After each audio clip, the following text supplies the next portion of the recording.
from Las Vegas, an extraordinary and chilling portrait of what played out here. I just thought, if I'm gonna die, I want my kids to know that this is what happened. Told by those who survived it. I just remember it was just such a great vibe. As far as the eye could see, shoulder-to-shoulder people. I was getting that on videotape. Jason Aldean was playing, and we were so excited to see him, and then all hell broke loose. I'll sit here.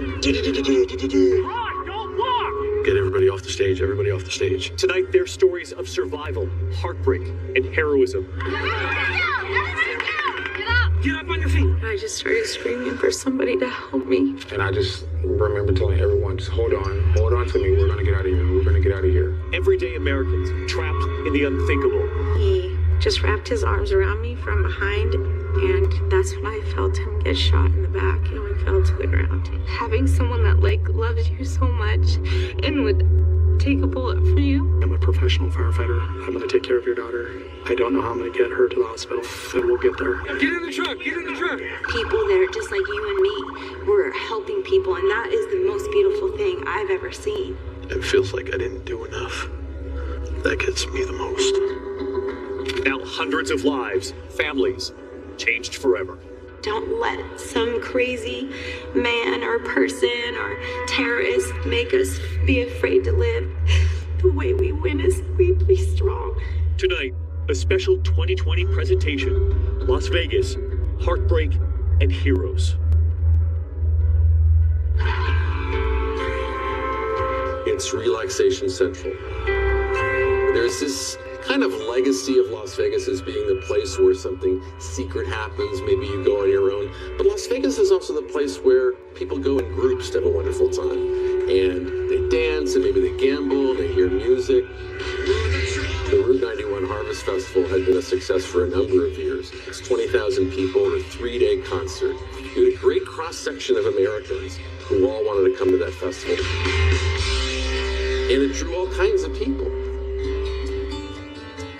My name is Heather Melton, and I live in Big Sandy, Tennessee. Sonny says that when he first saw me that I stole his heart. We kind of like to do some traveling, and this year our thing has been going to concerts. And we were very excited to come to the Route 91 Festival. My name is Dean McCauley. I'm a professional firefighter up here in Washington State. We go to this event every year, Route 91 Harvest Fest in Las Vegas. That's what we do. My name is Jonathan Smith. I'm a carpet technician based out of Orange County, California. I recently just got into country music. I know everybody's like, why is there a black guy at a country musical festival? But I've always listened to country. I can listen to any country song and it'll just take me away. My name is Gianna Baca, and I'm a cheerleader. My sister Natalia Baca, she's sassy like me. The best thing about being a twin is that we're always together and we're never alone, so you always have like a best friend with you. My name's Lisa Fine, and I have 2 children.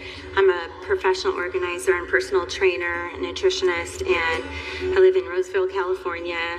My name is Michael Greenfield.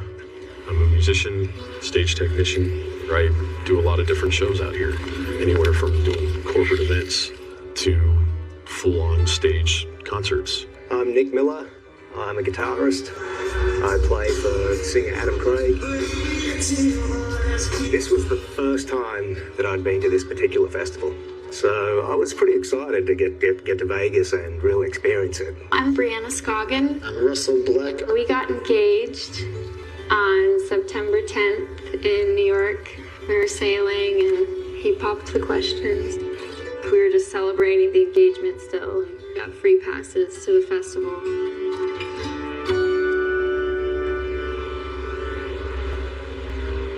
Thursday, September 28th was actually my boyfriend's birthday. We went over to the Top Golf, hit some golf balls. I spent my day at National Personal Training Institute at school. On Thursday, I was doing a lot of laundry. We actually went to work that day, and we flew out here to Las Vegas. On Thursday, a man by the name of Stephen Pettick drove away from his home in a gated retirement community in Mesquite, Nevada. What we know about Paddock is that he is a 64-year-old compulsive gambler who worked as an accountant. Before that, he was an IRS agent. He even worked as a postal carrier. He seemed like a very ordinary person who didn't mix well with others. Very few people knew much about him. I thought, this guy is so into himself, you know. I've never met an individual in my life like that, ever, where you couldn't create some emotion one way or another. Paddock's girlfriend is Mary Lou Danley. He met her at a casino in Reno, Nevada, the Atlantis. She worked there as what's called a casino hostess for high-end players. Together, they travel around the world, and whenever they went to casinos in Las Vegas, they'd be comped with free suites, free food, all kinds of amenities. On September 15th, Mary Lou Danley boarded a flight to the Philippines. After she arrived, federal agents discovered that he had been wiring tens of thousands of dollars to accounts someone had in the Philippines. She would later say that she thought he was trying to break up with her, that she had no idea anything was amiss. No, it's Thursday, September 28th, and Paddock pulls into the Mandalay Bay, leaves the car with the valets, and walks into the hotel. One of the things that everybody sees when they pass through that lobby is a sign that says, "No weapons permitted." He gets a room that's called the Mandalay Bay Suite. This is room 32135, and this is one of the nicest suites in the entire hotel. It's 1,700 square feet, right on the corner of the hotel, with a perfect view to that concert venue down below. September 29th at about 11:50 in the morning, we had just landed in Vegas. For 3 days, I was, just ready to get on my country outfit and have fun.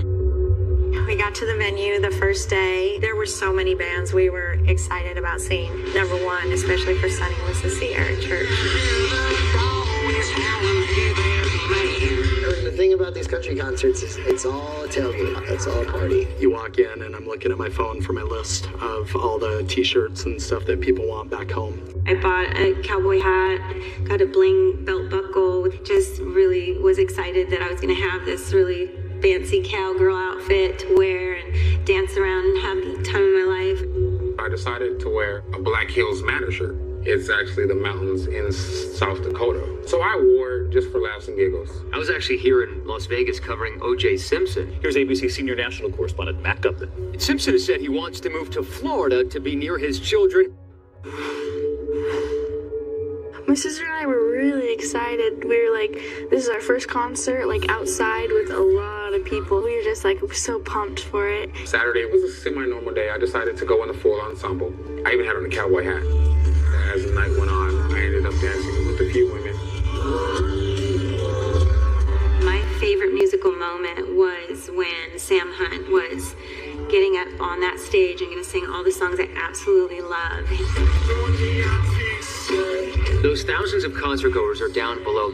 What they don't know is that there is another spectator. He's on the 32nd story of that building looking down on them, and he's planning something beyond sinister.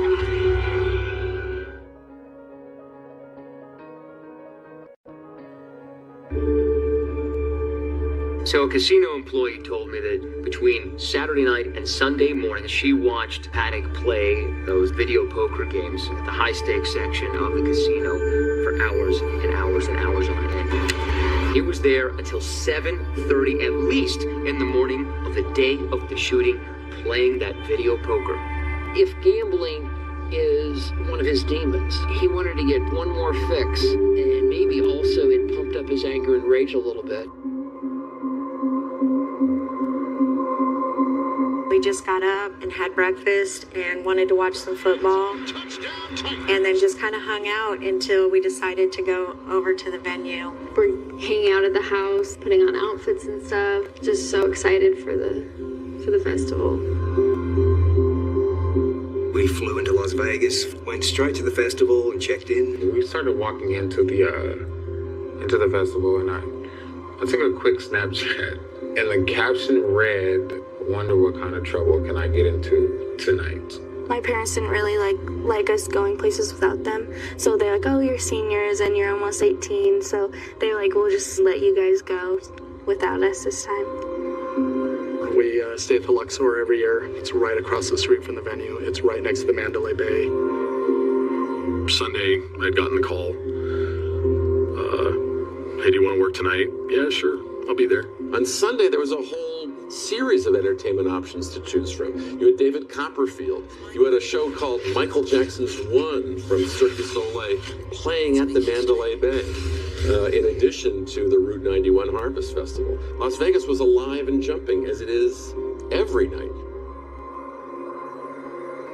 We went on stage at 5:10, and it was still light, but there were a lot of people at the festival. So about 7:45, we left our house here, and it takes about 15 minutes to get to the Strip. Went to the venue, and then I got dropped off right up front. Just the excitement and energy were off the charts, and everybody's in their, amazing cowboy gear and looking so cute. Let's see what you got, Las Vegas. And over the weekend, it's down below. People are drinking beer and reveling in this Route 91 Harvest Festival. Paddock had basically set up this military mobile command center in that suite, and he is slowly stockpiling this massive arsenal in his room. He's got 10 cases, there are 24 guns, and included among them are at least a dozen AR rifles. Those are long guns. One thing we have never before seen in the history of lone shooters in this country is also this elaborate surveillance system that he's enveloped himself in inside this room. He's got a baby monitor set up. There were cameras outside on that room service card, one of them hidden right under a plate. With meticulous planning, he had installed a camera right in the peephole of his door. The purpose of that is that he would be able to monitor from inside the room if law enforcement approaches. He's ordering room service, and those trays are coming in, but notably, he didn't want housekeeping in there messing with his stuff, so he had that do not disturb sign out on the door. That day was really amazing, and there was a lot of people there. There was a lot of different bands playing.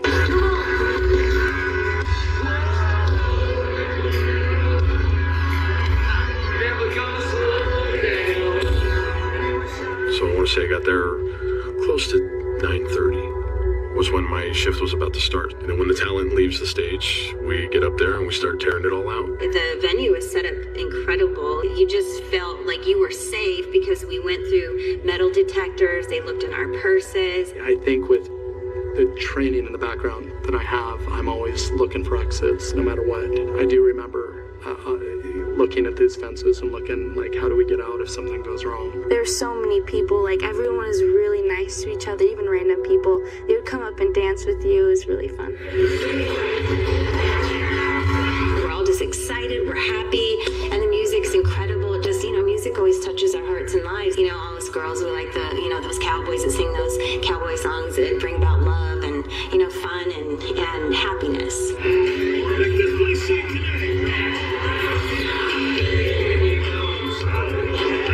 I just remember it was just such a great vibe at that point.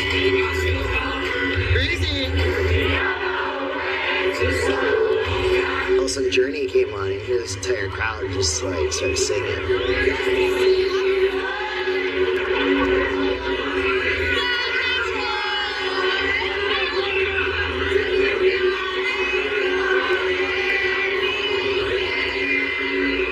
We were dancing as much as you could, shoulder to shoulder.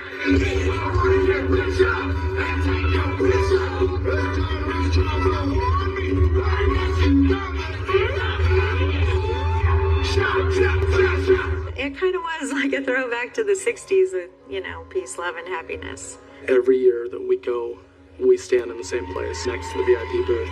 And this particular day, we went to the other side of the stage.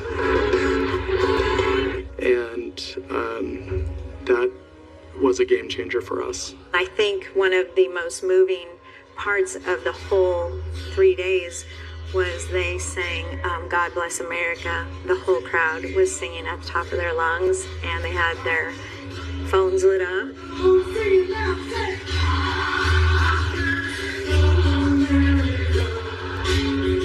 As this music is playing below, there's a very different sound happening on the 32nd floor. He's using a seriously large hammer to start smashing through at least 2 windows in that suite to gain a vantage point down below. I think Jason Aldean as the main headliner. I was really looking forward to him. I really was. Jason Aldean is huge. He has a song called She's Country.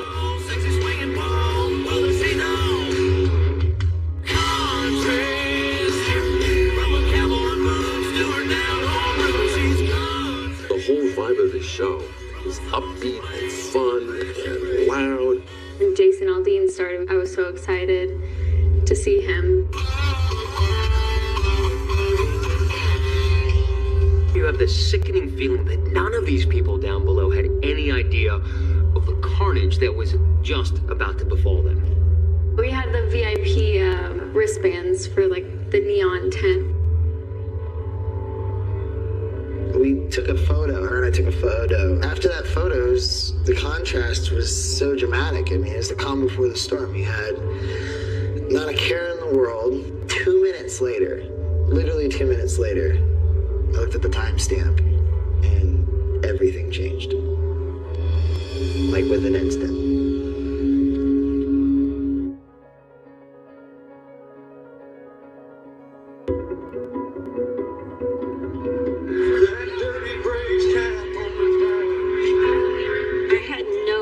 That we were in any danger at all. It felt so safe. You see as far as the eye can see. It's shoulder to shoulder people. So I was getting that on videotape, just kind of show how big the crowd was. It's the height of this country western concert. Below him, Stephen Paddock decided, I want to kill as many people as possible. Pops the window, has his weapons lined up, ready to go. We were in the front row enjoying Jason Aldean. And in the video, we are so happy and everybody's just thrilled. And 10 minutes later, all hell broke loose.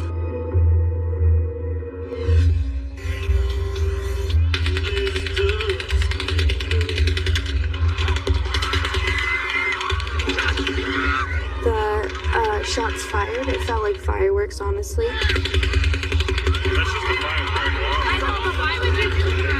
I actually turned to Sonny and I said, was that a gun? And he said, I don't think so, because the music was very loud. I heard like a crackle sound. And it was so odd to where, I mean, I've been around firearms my whole life, but I didn't think it was a weapon at all. I thought it was just like some feedback maybe from the amplifiers or something. So I continued to shoot. And then I hear somebody was like, was that a gun? I was like, you know what? On second thought, that sounded like an AR-15 from far away. It was an AR.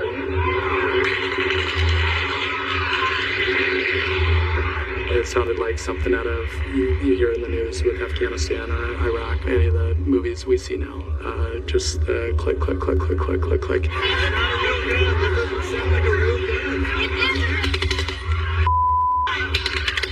That's me screaming that it is a real gun, and within seconds you could tell, no, that is not fireworks. That is somebody just spraying bullets down on people, innocent people.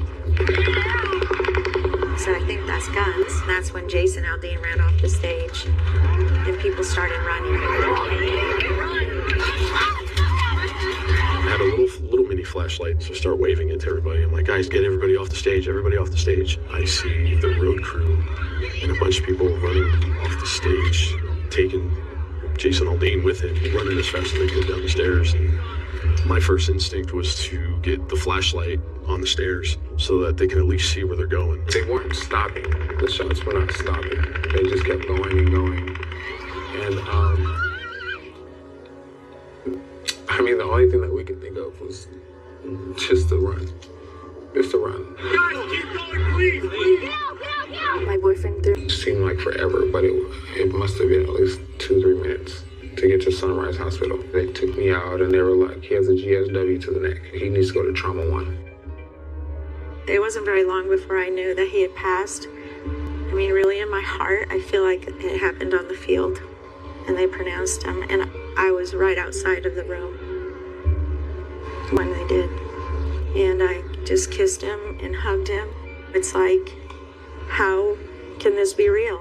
How can I have come here to have a good time with my loved one and leave without them?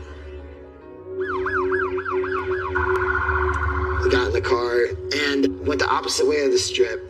Went over barricades, ran every red light we could, and just kept going until we hit the desert.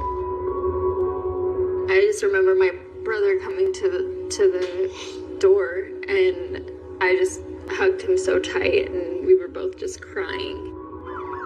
The first person I called was my son. I said, sweetheart, there's been a mass shooting and I'm in it right now. And I just told him, I said, I love you so much. You are the best son in the world, and I'm so proud of you. I called my mom. are you all right? And I was like, no. Like, Mom, I've been shot. And they know me as a jokester. They thought I was playing. And I was like, Mom, I'll send you a picture right now. She started bawling tears. I really thought that was going to be the last time that I would talk to anybody. I just remember the homicide detectives walking in to talk to me. And I just wanted to run away. I don't want to be the person you need to talk to. But I am. We heard about 2 fatalities and a number of people wounded. And then once the press conferences started, basically in the middle of the night, and Sheriff Lombardo began talking, the numbers started rising. And it's cliche to say, but it was surreal. We determined there was a shooter on the 32nd floor of the Mandalay Bay. Officers responded to that location and engaged the suspect at that location. He is dead, but we are interested in a companion that is traveling with him, and her name is Mary Lou Danley. Mary Lou has disappeared, and the big question is, who is she, where is she, and what at this point does she know?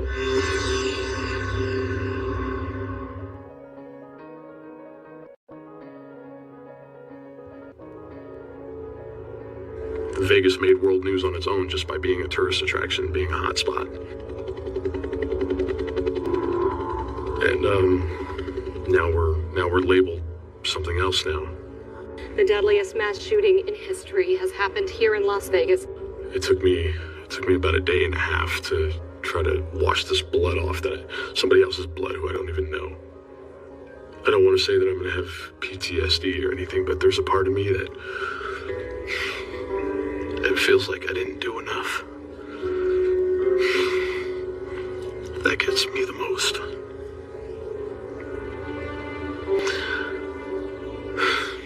I just wanted to be with my loved ones, and I just was shaking so bad. I just wanted to just disappear out of Las Vegas. The airport was resecured and also started operations once again. I got home, that's when I ran to my son, and he just embraced me and picked me up and threw me around and just really gave me the biggest bear hug ever.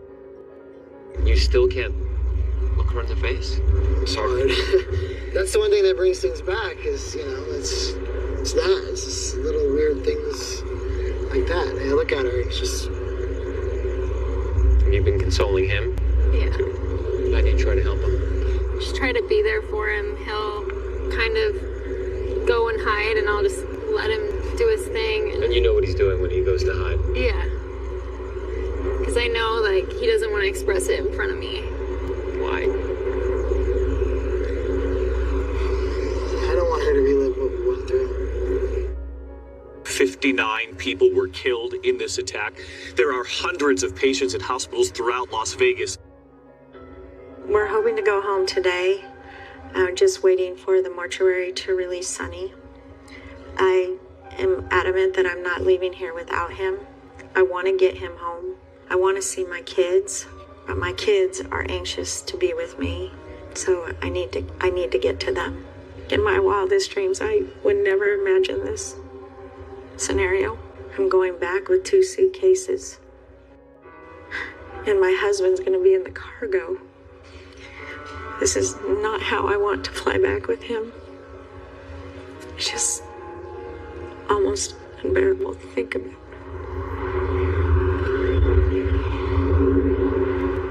In this case, what happened in Vegas is not going to stay in Vegas. Americans are going to change the way they perceive public spaces.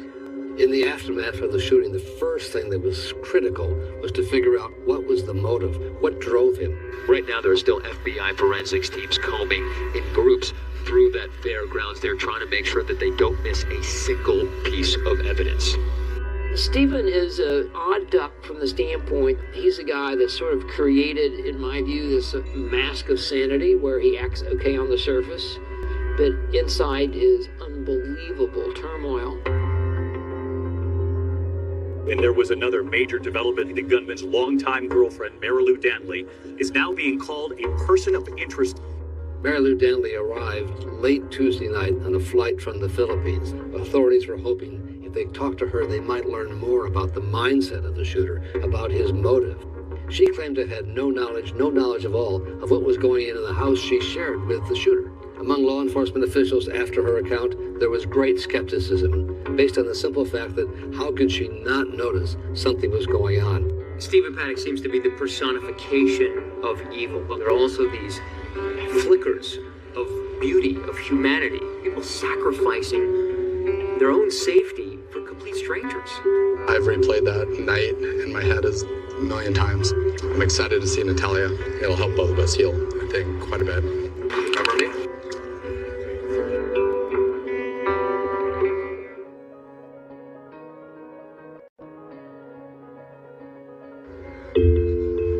I'm here to surprise Natalia and this incredible, wonderful spirit that I met on such a horrible night on Sunday night at Route 91. You guys okay? I need to get her transported. Okay. It's very, very emotional, even coming back to this hospital. It's a lot of stuff happened here. You look stunning. I want to give you a hug because I've been dying to give you a hug for 4 days. Oh, love.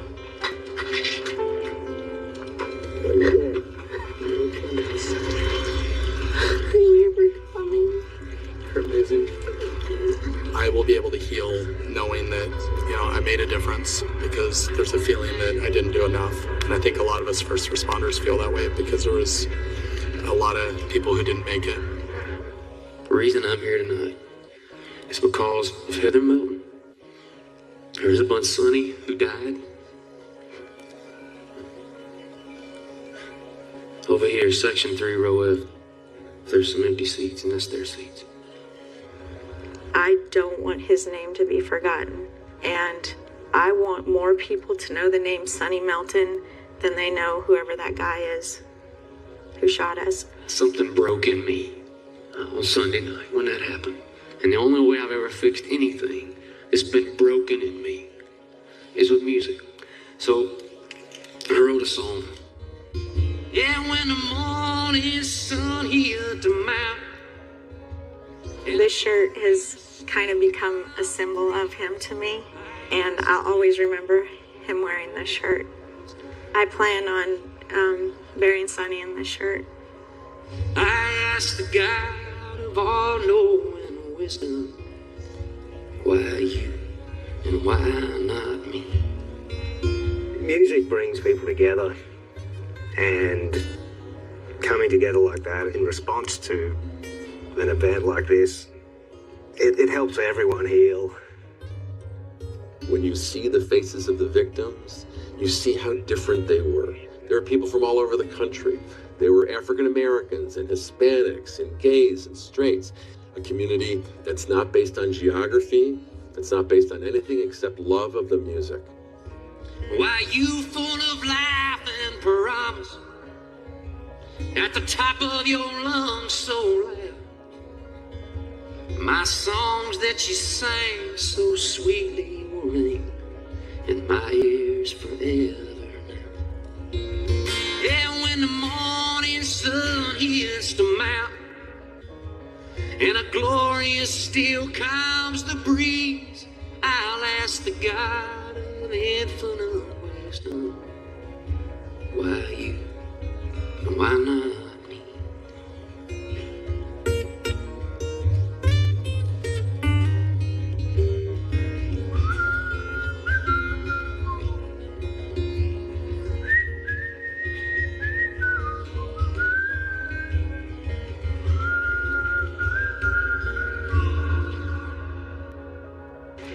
The faces and the families forever changed. We cannot forget. I'm David Muir from all of us here at 2020 and ABC News. Good night. Cape Cod. The summer is wonderful. This is a place where people leave their doors open. 911, this line's recorded. What is your emergency? It's Crystal Worthington. 2002, Worthington homicide scene. There hadn't been a murder in Truro for 30 years. These things don't happen on Cape Cod. Everyone is thinking, oh my goodness, we have a murderer amongst us. Jealousy, anger, secrets, sex, and money. That was all in this story. How does a glamorous fashion writer end up Cape Cod, dead in a bungalow? There were all kinds of rumors as to who did it. Who did the police question? Everybody. I couldn't imagine who could have killed her.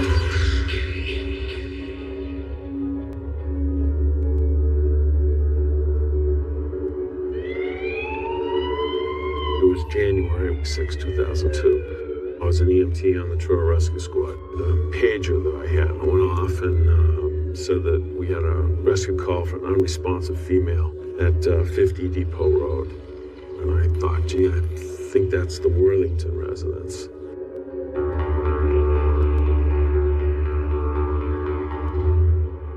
So I went in and just looked, and Krista was naked from the waist down, lying on her back, very dead. She was stabbed through the chest. Her cell phone was left on the kitchen counter with just the digit 9 punched in, as if she might have been trying to dial 911. 46-year-old Krista Worthington, an accomplished fashion writer, was found murdered Sunday in her Truro home.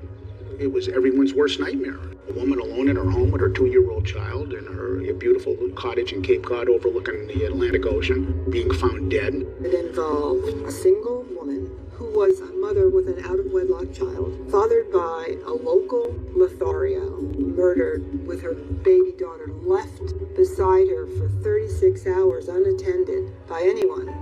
Her 2.5-year-old daughter, Ava, was found unharmed near the body. She had been with her mother's body for more than 24 hours. There's some evidence that she had taken her sippy cup and tried to feed her mother, and she's trying to wake her mother up. Ava had gotten a washcloth and gone, wet it somehow, gotten up on the stool, turned on the faucet, swabbed her mother's body. You know, she had been trying to clean up her mother. Heartbreaking stuff. The Cape had never seen or witnessed an event like this, ever. In Truro, Amalia Barreda, News Center 5. And it was big, because it happened in Truro. And these things don't happen in Truro, on Cape Cod. The summer is wonderful. It is warm. All of the Patti Page songs about Cape Cod beaches, the sunsets, all true.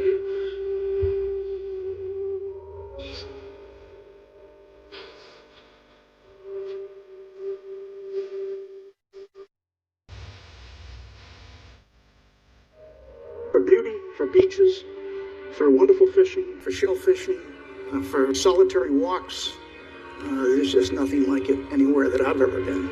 People like to describe the Cape as like an arm, and Provincetown is at the very end of the arm, and Truro is sort of at the wrist. Cape Cod alone is bucolic, but Truro is really, they call Truro the Garden of Eden of Massachusetts.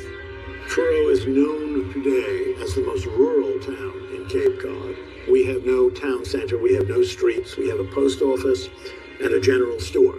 And the people that see you every day are the same people, very much like Groundhog Day. The same trash guy, the same milk guy, the same grocer. I mean, this is a place where people leave their doors open. This is not a place where people get killed. The Worthington family goes back generations here in Truro, where they are rich in property. Krista inherited her mother's weather-worn cottage. It was here that she came in search of solace, but instead, it was where she was savagely murdered. Secrets, sex, and money. That was all in this story. But the story I was interested in was the real story. Who was Krista Worthington? Krista was the only child. She grew up in Hingham, Mass, which is south of Boston, kind of Tony suburb. Her father was a Harvard-educated lawyer, and it was a very privileged upbringing. After high school, Krista went to Vassar. I was a Vassar classmate of Krista Worthington. Krista and I were in this English thesis class. Krista was someone you would know because she was so short but interesting looking and pretty. She was brilliant in class. me the first few decades of her life outside of college were high fashion, high society. She began a career in fashion. She actually was the bureau chief in Paris for Women's Wear Daily. She wrote for all the major magazines, Cosmo, Harper's Bazaar, New York Times. She worked at Elle magazine. I met Krista when we were editors together at Elle magazine, probably 1990. The Devil Wears Prada, 25 years later, is more or less what the life was like at the magazine. Nice meeting you. Pleasure. You love the show? It was kind of an ongoing party disguised as a publication. She interviewed people like Yves Saint Laurent, Martha Stewart. She even dated Anderson Cooper's brother. Krista's writing, she could make anything just sound like magic. The most boring thing in the world was all of a sudden fresh and exciting. Smooth and refined prose style. The headscarf. The headscarf reveals as it conceals. The louder the go-away message, the more audible the come hither. Isn't that great?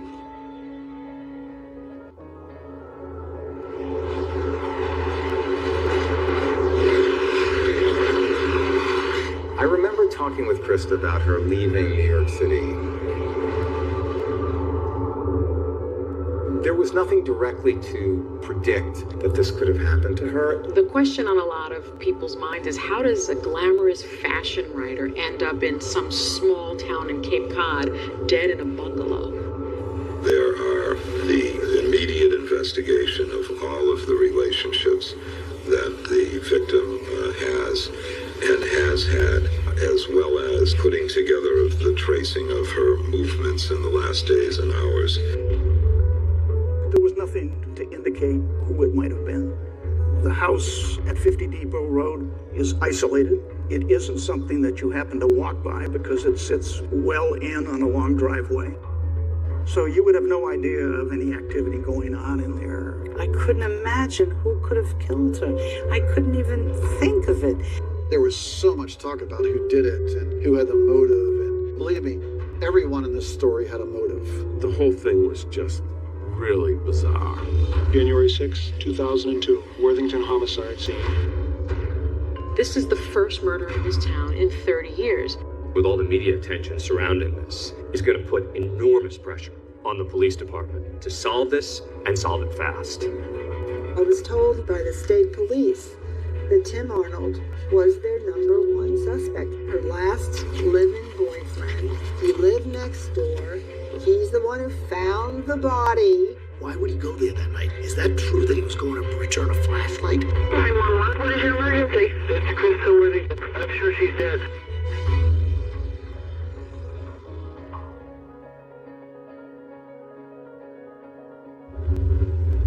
"2020 returns with more of A Killing on the Cape."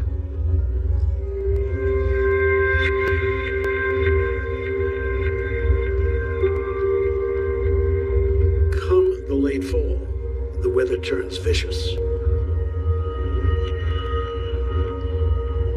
The loneliness, the sense of isolation definitely builds. The quiet is so thorough, so deep, that I think it scares certain people. Cape is not a particularly popular place in the winter because it's cold and it's isolated. Krista, as a writer, kept diaries. I do feel storm-bound. The cabin fever's so intense, it's become part of my metabolism, pumping like blood. This crime happened in the dead of winter in January. There are even less people around in this small town. Everyone is thinking, oh my goodness, we have a murderer amongst us. Well, after the murder of Krista Worthington, there was this free-floating anxiety everywhere. People started locking their doors overnight. It was a transformation. Tim Arnold was the #1 suspect in the first year of the investigation. Tim Arnold was a former boyfriend of Krista Worthington. They dated for a while, over a year. But at the time she was murdered, they were actually broken up. The police, they always take a close look at the people who are in the orbit. He was a boyfriend, he was an ex-lover, sometimes that generates hard feelings, so that was one. 2, he found the body. You always take a close look at the person who found the body. It was a Sunday afternoon. There was an important Patriots football game going on. Tim Arnold said he was watching the game with his father, and his father suggested that he return a flashlight to Krista. His father drove him to Krista's house. He's heading to the home, spots 2 unopened newspapers. Immediately makes him wonder, why are the papers unopened? And he looked through the kitchen door window and saw Krista lying on the floor. She was totally still. She wasn't even moving. He pushed his way into the house, and he went and he found Ava next to her mother, and he leaned over and he touched Krista, and she was cold. He picked up Ava, and she knew him. She responded to him. He takes her in her arms, and he takes the child out to his father, and he turns to his father and says, Krista is D-E-A-D. Doesn't want to say it out loud. 911, this line's recorded. What is your emergency? Please send somebody to 50 Depot Road. Okay, what's the problem? It's Krista Worthington. I don't know what happened. I think she fell down or something. I'm sure she's dead. Okay, is there somebody there? I'm a friend, and I just was returning a flashlight to her, and I saw my on. Her 2-year-old daughter was there nursing on her body. Okay, I'll send them right over. The police took Tim Arnold back to the station to question him that night. They spent some time with him, and then they drove him home. And he walked into the house, and his father was in front of the TV, and I was very shocked when Tim told me that his father said to Tim, Tim, did you do it? His own father asked him that. From that moment on, the whole town was asking questions like that. Did Tim do it? It's clear that Tim Arnold and Krista had a tumultuous relationship. They had an intense relationship. He lived with her for a while. Ava started to call him Tim Mom. So he wasn't just Tim, he was Tim Mom. He's a very sensitive, artistic, educated, well-spoken, gentle person. I think one reason Krista connected with Tim Arnold is that he was literary. He wrote a couple books. He wrote this book, The Winter Mittens, which is a children's book, but it's a very strange little children's book. It's very dark. When she pulled on the right mitten to take it off, it would not move. She pulled frantically at them with her teeth, but the winter mittens held fast to her hands, as if with a life of their own. Tim Arnold and Krista would fight. Tim said that she criticized everything. She would criticize him for humming, and she would say she didn't want Ava to become a hummer. So he couldn't even hum. They had broken up, but he still seemed to have affection for Krista. Now, he lived nearby with his father, only 100 yards away. Tim told the police that he was out running one day, and he stopped by Krista's house and knocked on the door, didn't get an answer. So he walks around and he looks in a window. And she apparently got extremely upset with him. Krista had voicemails left on her answering machine. Now, they were left by Tim, and they seemed to show that he was upset with their relationship. Well, I think you've made it very clear where you stand on the issue of friendship, so at this point, don't expect me to be around it. Hi, Chris. Just to clarify, if you wanted to call to try to arrange for time for me to see Ava, that would be fine, and I'll see what I can do. But I don't really think that we should see each other, even briefly. Bye. There was a way in which she talked about Tim Arnold that maybe he snapped and went berserk. It seemed like he had a motive because she pushed him away. They kept painting Tim Arnold as the jilted lover who wanted her so badly that he would take her life to prevent her from being with another man. It affected him a lot. It was devastating. To be under suspicion is a terrible thing. He told me that the state police came over once and really grilled him. You know, you get a jab from one side and then a right hook from the other. You know, more than once he would say something like, I had not killed Krista. And he said they would come right back and say, oh, yes, you did. Tim is a logical person to look at, but there was just nothing to support that he killed her. And so they moved on to other suspects. Truro is a small town, and Krista wasn't really a small town girl. She had a very complicated love life. Tim Arnold wasn't the only person who Krista had been involved with relatively recently. And most importantly, Tim Arnold was not the father of her child. They have to look at the father of Krista's baby, the local shellfish constable, Tony Jacket. She knew that she was getting herself ensnared in a big, angry hornet's nest. She didn't care. Definitely. Tony had a motive. The initial thought was, it has to be this guy. He has everything to lose.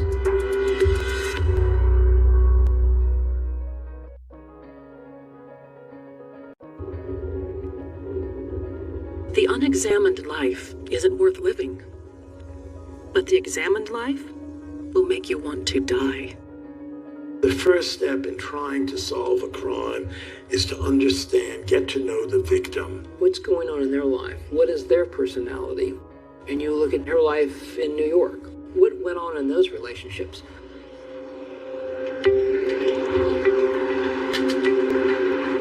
When I first met Krista, she reminded me of kind of an old soul. There was something sort of ethereal about her, maybe a little wistful and mysterious. The paradox of Krista Worthington was that she presented as somebody who was really on top of things, who was elegant and refined, but there was a way in which emotionally she was disorganized, disorderly, undisciplined.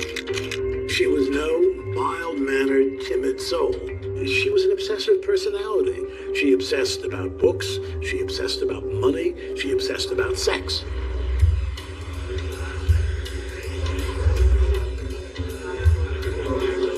Krista's love life was a mess. There's no other way to describe it. The people that she was with became stranger and weirder. She was involved with a guy named Thomas Churchwell, who was a magician. During the time that I was with Krista, I was known as the Amazing Target. I would go to a bar called the Barfly on 23rd Street. She would go and sit with her girlfriends and watch me perform. There was something deeply helpless and vulnerable about her. She had those eyes that would melt you. She brought out the protective feelings in friends, especially male friends. Probably had melted every man that she was with. Krista was somebody who was consumed with regret. There was always this regret elf sitting on her shoulder, whispering in her ear. Krista began to regret that she hadn't had a child, and so she began the process of trying to get herself pregnant. I later found out that we were having a sexual relationship for Krista to have a child. So we just broke away from each other. Krista went public about her desire as a single woman to have a baby. This was the 1990s, at a time when women didn't really talk about these types of things. She wrote an article in Harper's Bazaar, and it was, "Am I selfish to try to have a child in vitro at age 40? There is at the moment no father for a child of mine, no husband for me. And what if there never is? I have to stare the scenario in the face. And to my surprise, it hasn't killed me. It was a defiant side of her. I was very surprised that she'd gone so public with this. She went on a national TV show, The Lisa Show. Trying to figure out how to be the best parent to your child, given that there is no father. And then Krista received a devastating diagnosis. She was told that she was in early menopause and likely would never be able to have a child. The worst has happened.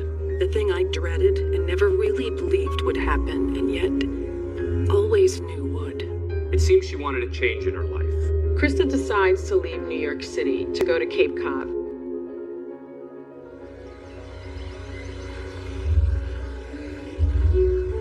Krista grew up going to the Cape in the summer. Truro was a safe haven for her. The Worthington family was Truro royalty. They went way back in time. This is Worthingtonville. You know, the Worthingtons have houses all around there, as they have for 2 generations. In the Cape, Krista seemed to access the Truro version of herself, throw the Hermes and the Givenchy to the back of the closet and just relax. She was living in a little tiny cottage right on the harbor that had belonged to her grandmother. That was the first time she noticed Tony Jacket.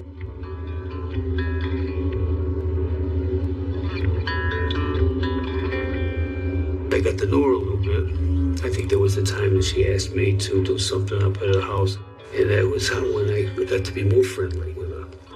His title was Shellfish Constable. He really was sort of the police of the fish in the area. These are 20 bags you're taking up? 20 bags today.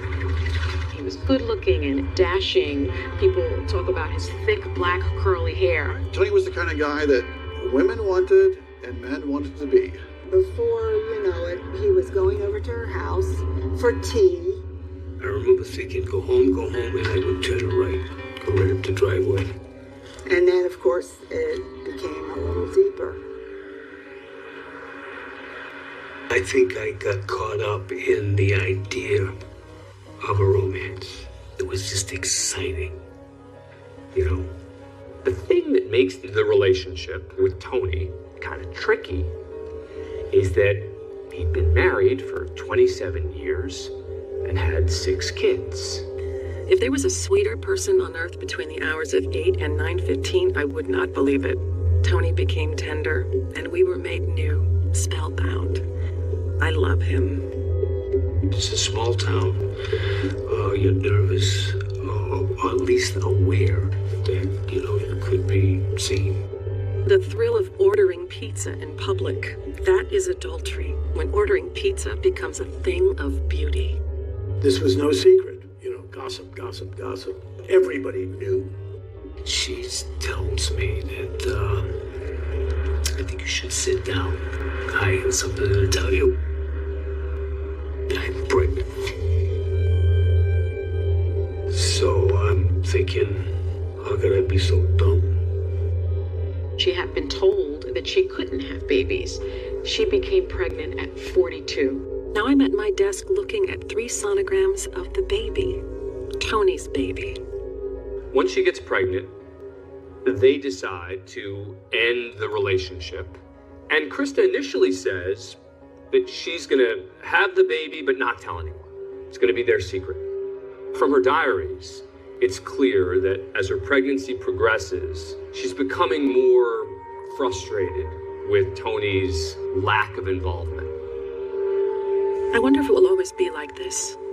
The emptiness around me, miles and miles of it, while my lover lies with his wife. I feel abandoned. He will do anything to tread water, to stay afloat on a way that makes no waves. That is what he's doing now. What I actually most remember is receiving the birth card of Ava and just kind of marveling that she pulled it off. So I would babysit Monday to Friday, 9 to 4. She was just very, very sweet to Ava. I've never heard her raise her voice to Ava. Very lovely mother. Krista adored being a mom. Finally, there had been something in her life that she didn't regret and never would.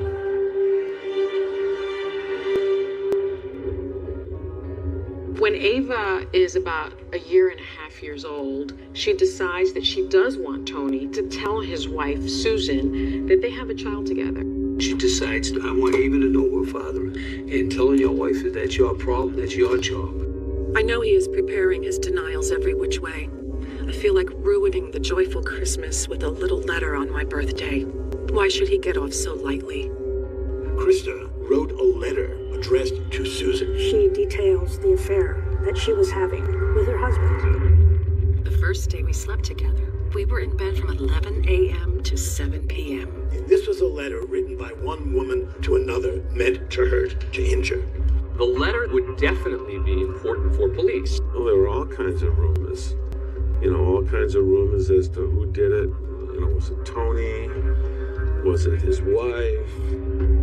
I suspected him as a suspect, the first suspect, and then her as the second.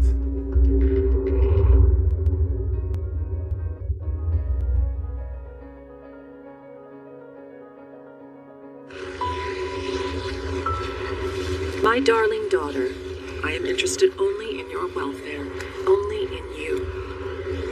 In her diary, Krista talks about her adoration and her love for her baby Ava. We took you to the ocean today. It was the waves. You were so brave and zoomed straight for the water, fearless and joyful.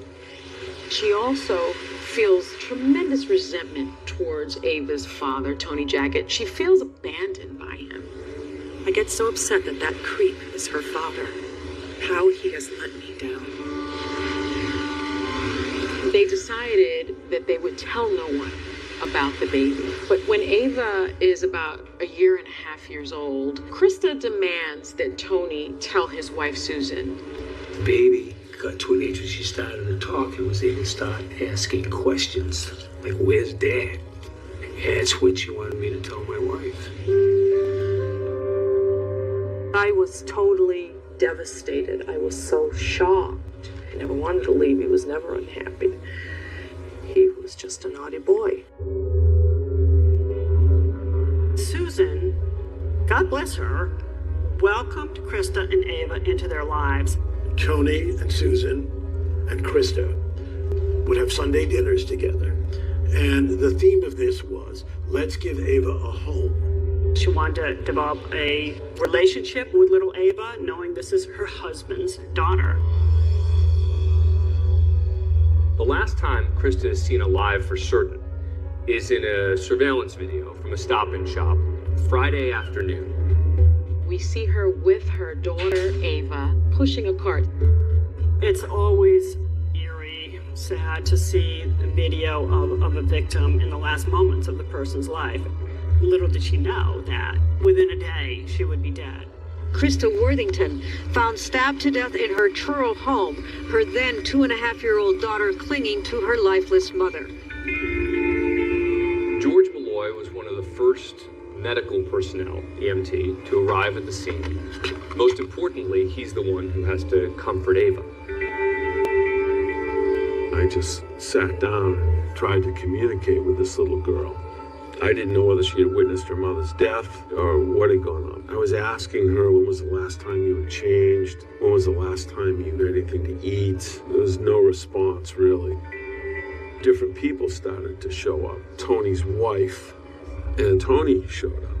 And Jackett's wife said to me, don't listen to anything this little girl has to say. She's a liar. And I'm thinking to myself, what? Susan says she never called Ava a liar, that she was just making a lighthearted comment about her fibbing, and that's been taken completely out of context. At this point, you've got a dead woman who he's had an affair with. You've got his wife in front of me telling her that the 2-year-old is a liar. I suspected him as a suspect, the first suspect, and then her as the second. Then the investigators find a letter that Krista wrote to Susan about the affair. She never sent the letter, in which she said, when you thought Tony was taking your son to the bus station, he was me. This was a letter written by one woman to another, meant to hurt, to injure. From September to the day your mother-in-law died, I was sleeping with your husband. I just thought you should know.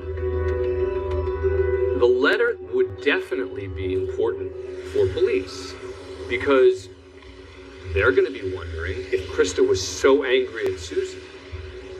Was Susan so angry at Krista? They asked Susan to take a polygraph test, and she agreed, and she passed.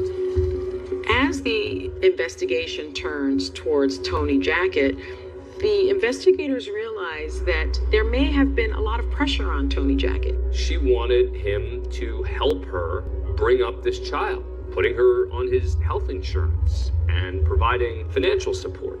She got herself a lawyer and said, "You're going to support this kid or I'm going to sue you."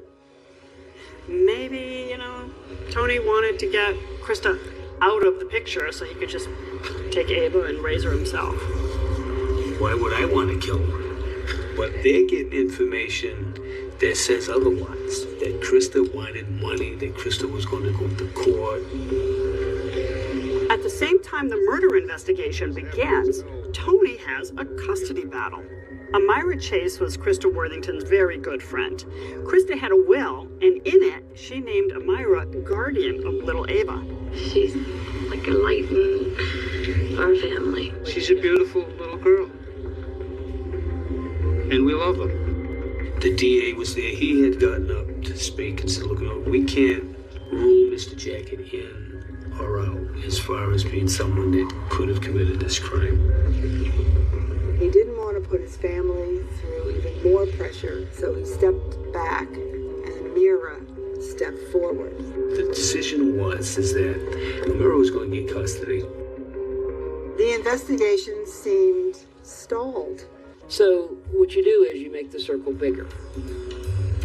The state police drove down to New York to see Churchwell, the magician.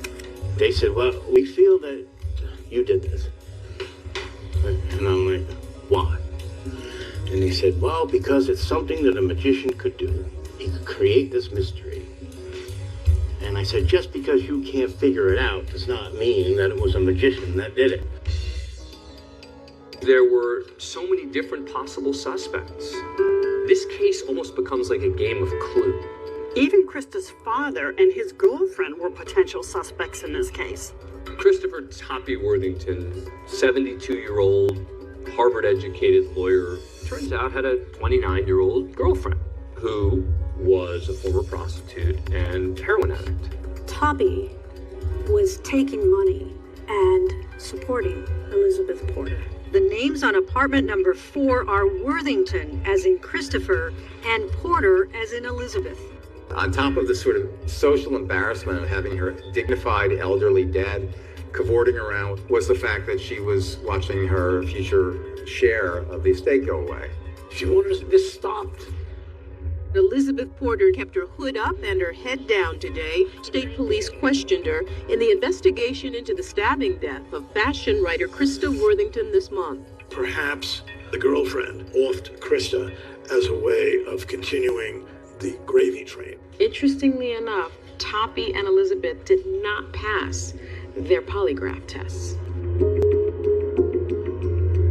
Unfortunately for the police, they had no evidence to link either one of them to Krista's murder. So now they keep looking. The police and the district attorney were desperate. They found no evidence that any of the people they had been investigating were involved in Krista's murder. Every one of the initial set of possible suspects denied having any role in Krista's death. The pressure was mounting to bring someone in. No one elects prosecutors to have crimes remain unsolved. They turned to what many people call a forensic Hail Mary. Investigators took the controversial step of launching what's called a DNA dragnet. It's like, are you kidding me?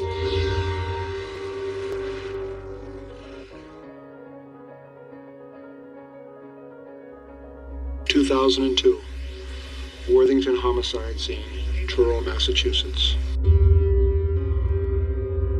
Crime scenes are extremely important in figuring out potentially what happened. Where did it start? Where did it end? And what occurred in between? Krista's house is just a mess. There's things stacked, it's disorganized, things aren't put away. If you don't know her and know how she lives, you would think that the bad guy has rifled through her stuff. She lived in a disorder that is almost impossible for you to understand. Her emotional life mimicked the way the house looked. I mean, it was topsy-turvy. There's nothing about this case that looks like this was a breaking into her house to steal things. This was all about her death. So here's this murder scene and Cheerios and a sippy cup and little footprints of Ava's through the blood on the floor. Chris's vehicle is in the driveway. Her keys are outside and some other personal items. There appears to be some sort of tussle or drag marks up to the door. The door was damaged, like potentially somebody kicked it. It tells you that there was a fight outside and that she ended up on the ground. So there's a disagreement. It's very difficult without any eyewitnesses. So what you have to turn to in a case like this is the body itself. You're looking for some sort of evidence from beyond the grave. She's got some defensive wounds on her hands and other places, suggesting she did put up a fight. She was stabbed through the chest, through the trapezius muscle, to where the blade nicked the floor. The murder weapon has never been found, but there is a strong suggestion that the murder weapon was from her butcher block in her kitchen. What you try to do is sort of follow what you think the bad guy did. Where did he go? What did he do? What did he touch? They have problems here because this crime scene was managed very poorly. People made all sorts of accusations about the crime scene. Police interviews, forensic tests, crime scene analysis, all that stuff. Peter Manzo wrote about the investigation in his book, Reasonable Doubt. The police here have not had to deal with a murder in maybe a generation, 2 generations, 3 generations, who knows? These people are not trained to handle a murder scene. The blanket was thrown over the victim. That contaminated the body. I can tell you that one of the rules of protocol is not to take a piece of evidence from a crime scene and cover the body with it, even for decency's purposes. People were moving things around and touching things. The floor wasn't taped off for safe ways to walk on the crime scene. There are so many fingerprints from everybody touching everything. There's just a huge difference between CSI and Cape Cod CSI. District Attorney Michael O'Keefe told us first responders have to, quote, assess the threat and treat the injured. No crime scene is pristine. This one was better than many. While the crime scene was not pristine, they found critical evidence. DNA, sperm, and saliva. We believe that Krista Worthington was involved in an intimate relationship with a person prior to or relatively contemporaneous with her death. Investigators and Worthington's family say they hope the $25,000 reward they are now offering will help establish the identity of that person, presumably the last to see her. About that mystery man, the district attorney will only say he is not necessarily Worthington's killer. All we would like is a resolution and some closure for Krista and for her daughter Ava. The police and the district attorney were desperate. They had not solved this case. So they decided to do a very unusual thing. Investigators took the controversial step of launching what's called a DNA dragnet. They asked all of Truro roughly 800 male residents to voluntarily give DNA samples. Who did the police question? Everybody. And they did so indiscriminately for literally hundreds of people, myself included. The post office, the filling station coffee shop, and the Highland Grill are all locations in Truro where police asked men this morning to use this kit and voluntarily give saliva samples containing their DNA. They approached you and asked to be able to swab you. Men only. Almost everyone in town was a suspect. I mean, have you ever heard anything so ridiculous in all of your life? I mean, it's like, are you kidding me? The reaction was swift. This DNA sweep is what catapulted the case to a national profile. A national debate invigorated. Police tried to find the killer by asking every man in a small town to submit DNA.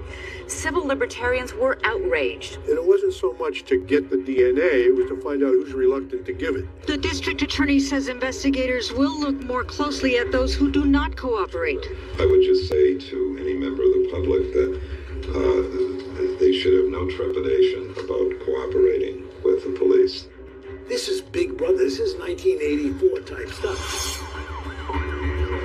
After 3 years of investigation, the police finally get this DNA break, and they make an arrest. But they arrest someone that no one would have expected. We were stunned, especially since the person who was arrested was not anybody we had ever heard of. It's like he came out of nowhere.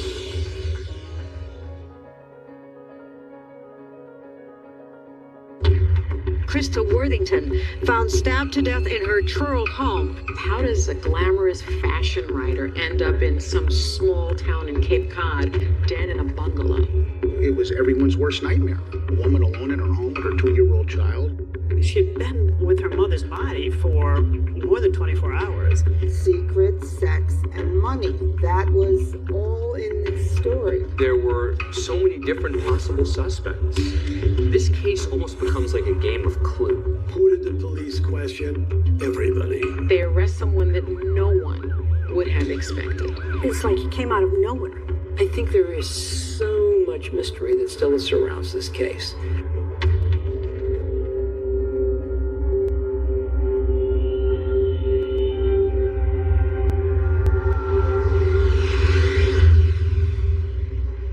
Last night at approximately 7:15 p.m., detectives from the Massachusetts State Police arrested Christopher A. McGowan, age 33, for the murder of Krista A. Worthington. Christopher McCowan was Krista's trash collector. I remember seeing the film of him being brought out of his house. And he was just completely lost.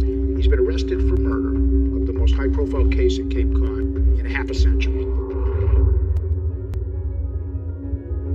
We have matched the DNA from the crime scene to this person. So it turns out that the DNA dragnet did not find them the killer. DNA they got a hit on, they had for maybe over a year. It had been sent to the DNA lab, and it has taken that long to finally get it processed. I think some of the town wondered, why did it take so long for the police to look at this person who picked up Krista's trash every week? They did talk to him. They talked to him not that long after the murder. It would be standard that you're going to look at people who logically had interaction with her. One time, 3 months after Krista's killed, another time, 2 years. In both cases, he basically says he hardly knew her. He was cooperating with them. He wasn't fleeing, he wasn't hiding, he's volunteering his DNA. He didn't act like somebody who was guilty of this. When the trash collector at her home has twice denied even knowing, really, Krista Worthington, and then you match sperm and saliva found on her body back to him, prosecutors, police are going to be thinking, we've got our guy. Who was Christopher McCowan? My wife knew him. It wouldn't be to quite some time after the arrest that we really learned who Christopher McCowan was. You know, he just seemed like a quiet, low-key kind of guy. Little-known person, had previously worked for a moving company on the Cape. Christopher McCowan was 33, had 3 kids with 3 mothers, and had moved to the Cape from Florida. Family wasn't on the Cape. That's the first place you go to the family for a reaction. What do you think about your son being arrested for a murder? That's Chris. See him? He's 7 years old here, and he wants to be friends with everybody. I'm Roy McCowan. I'm the father of Chris McCowan. I'm saying to myself, Christopher McCowan is a player. He's not a murderer. And then when I read about the knife in the woman's chest, stuck it so hard where it stuck to the floor, I said, there's no way in the world that Chris. Christopher loved his job. He always wanted to move up. He wanted to get his own truck, and he wanted to partner with his boss. So I thought that was great. I met with Chris McCowan. In my mind, he was not a person capable of this type of crime. There was no motive. It's a guy who was a father, who loved children. Chris's daughter was the same age as Ava, was the same age as Ava. This is not a cold, deliberate, calculating person. This is not a person who had a reason to do harm to another. There are a number of people who don't believe that Christopher McCowan could have or would have done this, and that includes his boss. They've got the wrong person. This person just would not do that. When he would get in an argument with another driver over some silly thing, and Chris would just walk away from it. He would not fight. His appearance was outside the norm for Outer Cape residents. Over 6 feet, dark-skinned, muscular. Automatic thought, I think, was that Chris would be a scary, intimidating man. But when you got to know him, he was so much the opposite. As far as I'm concerned, Chris has no violence in him. Did you kill Krista? Do you have any comments? 33-year-old Christopher McCowan had no comment as he arrived at Orleans District Court this morning for his arraignment on charges of raping and murdering 46-year-old Krista Worthington. Christopher McGowan is charged with murder, but he's also charged with rape. And that turns out to be a very controversial charging decision. Between the time of the murder and the arrest of Chris McCowan 3 years later, there was not a word about rape. Not one word about rape. They were never looking for a rapist here. They wanted to know who her boyfriends were because they knew there was this semen in her. The sperm sample that they found, it was degraded, that the sperms had no tails. So it might have been a couple days old. It might have been from, not on the night of the murder, but from prior to the murder. There was a rush to judgment. You had a black garbage man. The Cape is not very heterogeneous. Nationally, black people make up 13.5% of the population. Cape Cod, the home of Jack Kennedy, the figure is 1.2%. There was no question that there was a DNA match. But there was, in a lot of people's minds, a question of whether there could have been a consensual relationship. McCowan says that he had a number of consensual relationships with women who were on his route when he was collecting garbage. Chris was quite the ladies' man. He was very charismatic. He had many, many girlfriends. He was pretty much of a stud. The question is, would Krista Worthington have a consensual sexual relationship with the African-American trash collector? Some say, well, why not?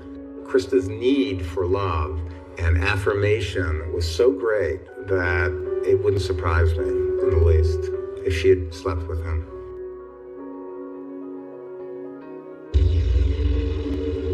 Despite McCowan being well-liked, when police did a background check, they found some information that was disturbing.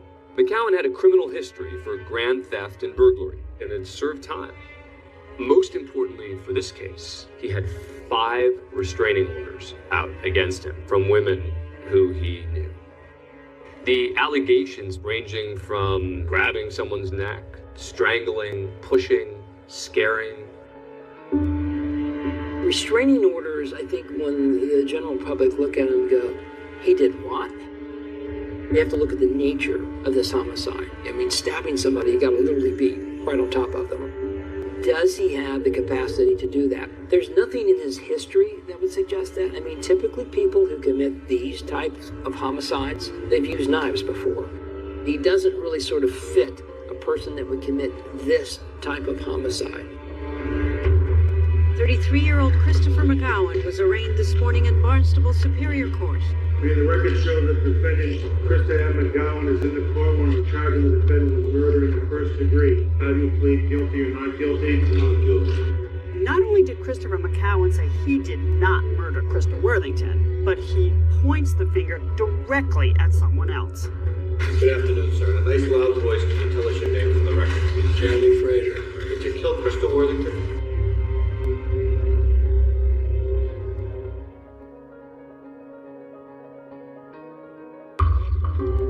Detective unit arrested Christopher A. McCowan, a 33-year-old garbage man. McCowan's arrest brings much-needed relief for Truro residents. For Cape Cod, this was the trial of the century. This is a small town in Massachusetts that hadn't had a first-degree murder case in 30 years. The parking lot is chock-a-block full. Satellite TV trucks. Reporters all over the place with cell phones, computers. The courtroom in the Barnstable courthouse, it's this sort of antique space. And hanging from the ceiling is this beautiful silver codfish, as if everything that goes on here has this Cod God above it. 33-year-old Christopher McGowan was arraigned this morning in Barnstable Superior Court. The prosecution claiming McGowan's DNA links him to the violent stabbing of fashion writer Krista Worthington. Robert Walsh is the lead prosecutor, and he's going to make an argument that they can prove beyond a reasonable doubt that Chris McGowan raped and murdered Krista Worthington. Please raise your right hand. Do you solemnly swear the testimony you shall give? The first witness is Tim Arnold. He was the ex-boyfriend. He's the one who found her body. There was blood around her head. Her knee was up in the air. With the legs together or spread apart? Somewhat spread apart. It's not just that she was stabbed to death, but she was also horribly beaten, and there are bruises all over her body. The photos were very graphic. I think those photos helped us to get the reality of the crime scene, to get the reality of a murder was committed. The defendant was completely indifferent to her suffering, and that's based on the statement that you'll hear that he made.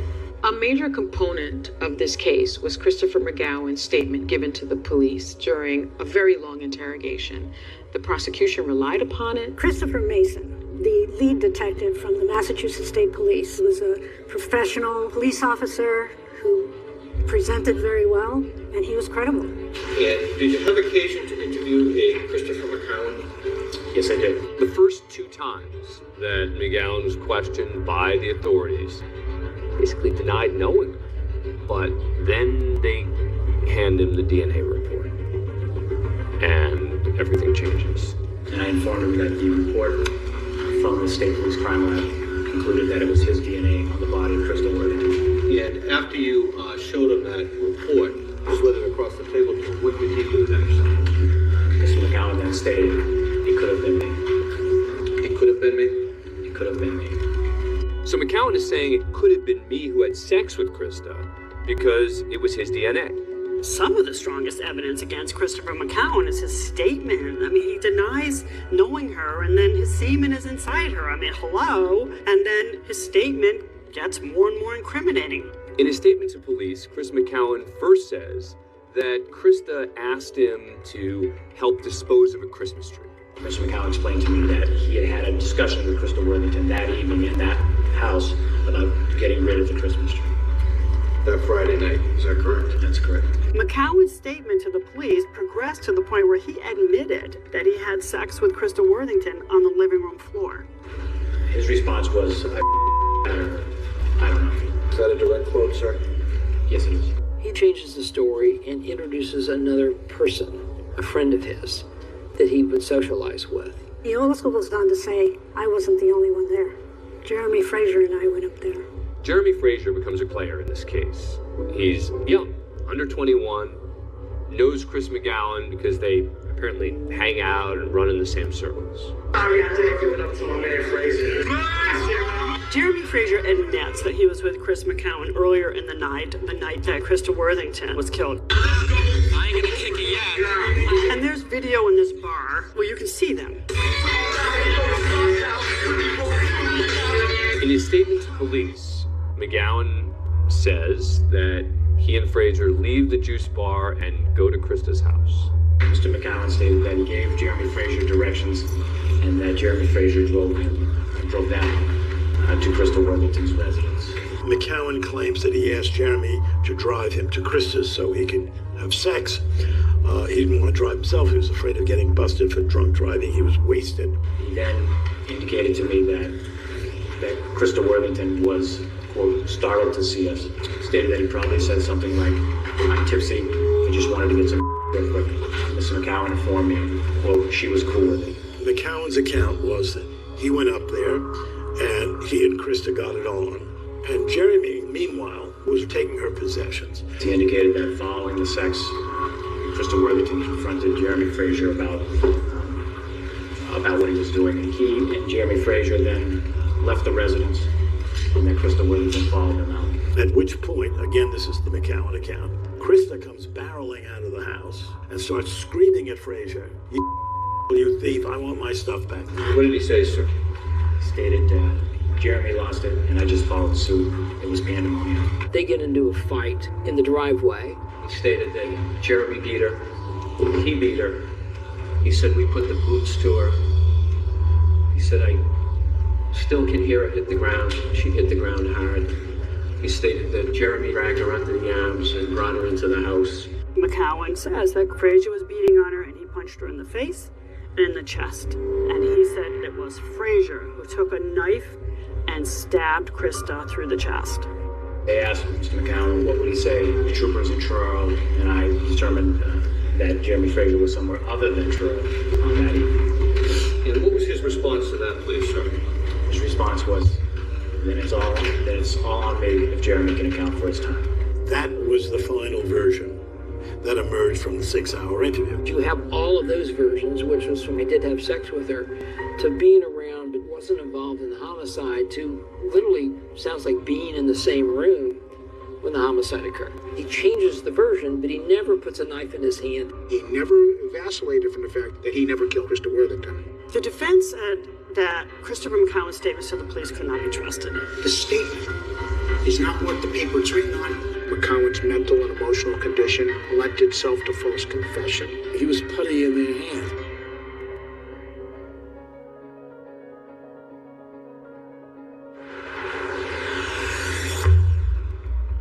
At the courthouse, there's actually a sculpture of Lemuel Shaw.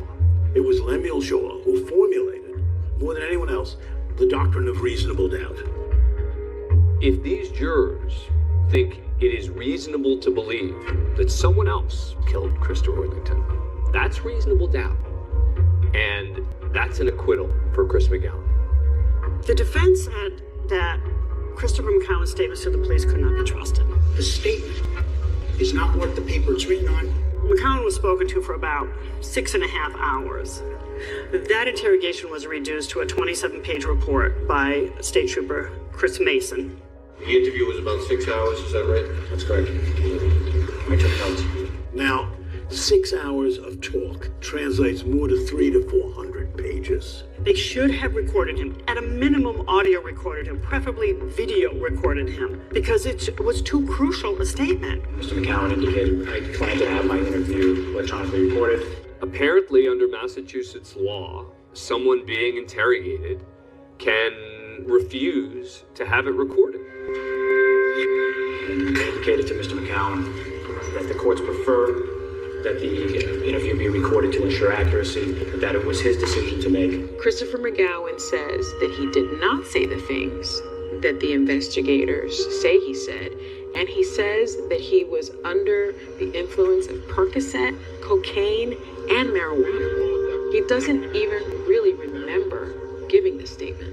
He was completely wasted when he was taken into that police station. I know he wasn't comprehending what was going on. There was testimony about his IQ being like 76, 78, 80. Just above mental retardation. Having an IQ of 78 and being subjected to that kind of stressful, prolonged interview makes him also very susceptible to manipulation. He has a personality, as a lot of children do, where they want to please their interviewer. They want to please the adult in the room. Bob George wasn't just saying he didn't do it and they can't prove their case. He was saying that there are a lot of other, much more credible suspects out there. And McCowan's attorney is raising other issues about the evidence in the case. There's no forensic evidence tying Christopher McCowan to the scene except the degraded semen in Krista Worthington's body and skin cells on her breast. The seminal fluid could have been on her body for 3 to 5 days. The physical evidence does not match up to their version of events. There were no fingerprints. There were no footprints. They had palm prints that were unidentified, and they had unknown male DNA from 3 individuals under her fingernails. From the prosecution perspective, the key is not what other evidence they could have found or might have found. It's the evidence that they did find. It's his DNA. At a scene he had initially said he'd never been at. The most important evidence in the case that was ignored was there were blue and white fibers found in her vaginal area, which came from clothing. Did you conduct any testing on some trace material coming from Krista Worthington's pubic area? Yes. From the pubic area, there were various colored fibers. Most of them are blue and white. Chris McCowan was not alleged to have been wearing anything that was blue and white on the evening of the homicide. But he was with somebody who was wearing a blue and white sweater, and that was Jeremy Frazier. They're doing their song. Jeremy Frazier took the stand as a witness for the prosecution. Are you the member of any gang or group? No. The defense is trying to portray Jeremy Frazier as this dark, shady, gang-affiliated young man who would be the type of person to commit a horrific crime. His demeanor, his presence, he was arrogant. Did you kill Crystal Worthington? Oh, I know. Jeremy Frazier's getting on the stand and saying, I wasn't at Crystal Worthington's house. And did the police ask you where you had been that day? Yes. And did you remember? No. It was very clear that he claimed that he didn't remember anything, he couldn't recall anything. In fact, you didn't even remember where you had been after the juice bar the first time they talked to you, right? Yeah, until they fed me pieces of information where I was that night. When you say feeding you pieces of information, who was feeding you pieces of information? Stay place. Jeremy Frazier is a prosecution witness who is now saying that the state police were feeding him information. Jeremy Frazier's testimony was like an early Christmas present for the defense. In all of the trials that I have covered, I don't remember a prosecution witness ever sending up red flags like Jeremy Frazier did. Jeremy Frazier admits that he was with Chris McCowan earlier in the night, but he says that everybody split up. Chris went one way, he went another, and he stayed at Sean Mulvey's house, a friend of theirs. You can see Jeremy Frazier, Sean Mulvey, Chris McCowan together at that juice bar on the video. Mulvey alibis Frazier. Jeremy was probably the most intoxicated out of everybody, so I told him to come with me. Did Jeremy remain at your house? The whole night, yes, he did. There was an initial meeting with the police where you told me you basically didn't remember anything, is that correct? Yeah, that was the first time advice from my father. So was that a lie? In the first statement, yes. And then he changed his story. He then suddenly provided an alibi for Jeremy Frazier on the night of. It doesn't take Sherlock Holmes to figure out that there's something shaky about that alibi. But the police and prosecution were satisfied with Jeremy Frazier's alibi. The DNA at the crime scene does not match Jeremy Frazier. They believe that the only person at Krista's home that night is Chris McCowan. Adding to the mystery was an incident that occurred the day before Krista's body was found. The car was coming down here, didn't even put on brakes. Krista's neighbor, a guy named Gerard Smith, says he saw a black vehicle speeding out of Krista's driveway. Went right out through here and kept on going. It was clearly somebody that was trying to desperately get away from Krista's house. But why?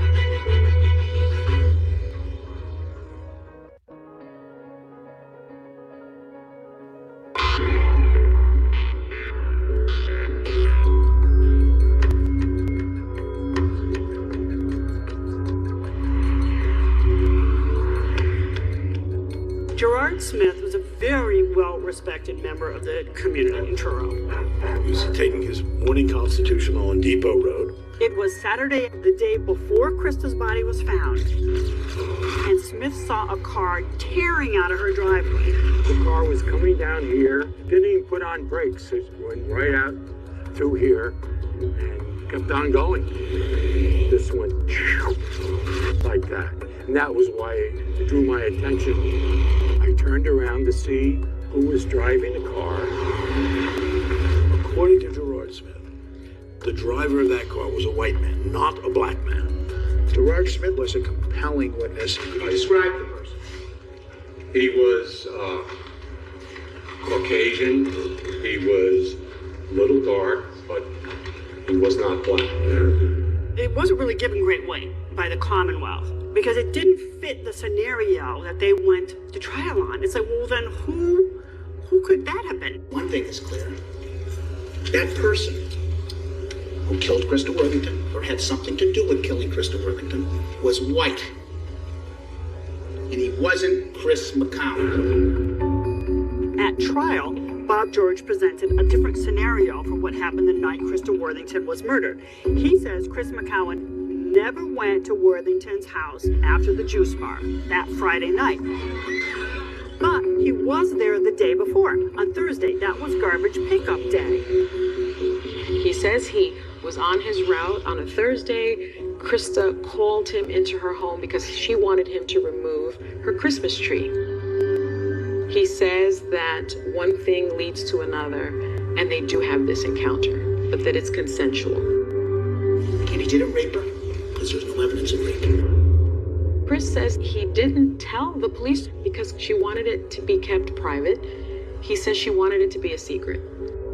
It's absolutely possible that he had sex with her on Thursday, was not there on Friday, somebody else killed her, and then that's your bad guy, not him. There's nothing to suggest on her body that she was violently sexually assaulted. The autopsy did not use the word rape. There is no bruising. There is no tearing. There's no evidence of any violent sexual contact with the victim in this case in the form of injury, is there? There's no report of injury. He says she came on to him. And that was just too much for some people to believe that Krista Worthington, this Vassar-educated woman, would have sex with a garbage collector. So as soon as they see the black garbage man, it's rape. The truth is, he went up there looking for sex. Krista Worthington confronted him, and it got very ugly. I went into closing argument believing I had at the very least a case of reasonable doubt. The 12 members of the jury sat in this box. There was only one African-American woman on the jury. So it wasn't really considered to be much of a jury of his peers. The government's case is based on assumptions that aren't true, and it's based on incorrect and ignored evidence. Mr. George has tried to play the race card during this trial and said that the police couldn't accept the idea of consensual sex between the black garbage man and Krista Worthington. And I suggest to you, this defendant would be facing the same evidence in the same trial with the same jury if he were white. The jury in this case reported themselves deadlocked. They deliberated for 8 days before coming to a verdict. After many days, the verdict comes in. It's a stampede up here to the courtroom. We, the jury, unanimously return the following verdict: guilty of first degree, guilty of murder in the first degree, an extreme atrocity of cruelty, and also felony murder. McCowan, of course, was devastated, and he started to cry. I watched the verdict come in, and having been a prosecutor, I always look at the defendant for a reaction. This reaction was completely unusual. He shook his head vehemently and cried. And I feel sorry for his family, her daughter, and her. And evidently this, all this time I've been in this. The court hereby sentence you to be in prison for and during the term of your natural life without the possibility of parole. 3 life terms. Holy moly, you know. 3 jurors submitted affidavits charging they were coerced into their guilty verdicts by other racist jurors. Soon after the trial, Bob George heard from a few jurors who had information that was potentially a game changer.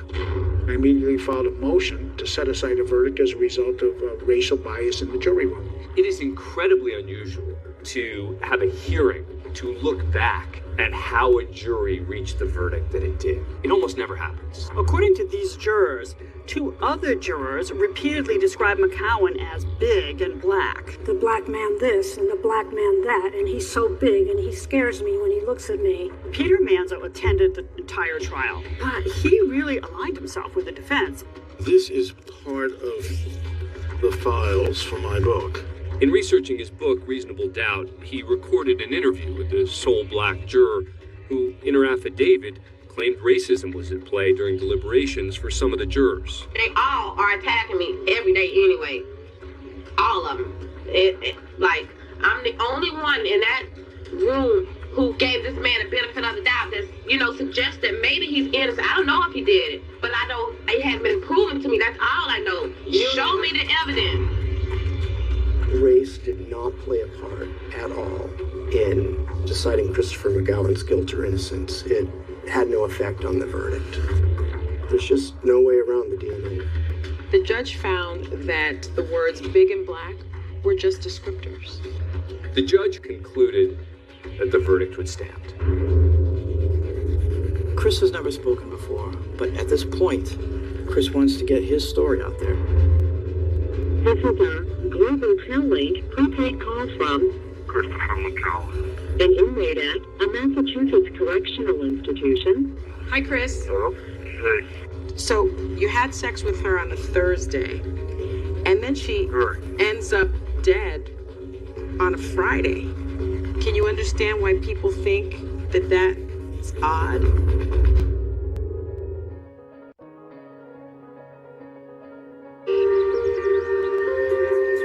Christopher McCowan has been in prison for 11 years now. He's maintained his innocence the entire time.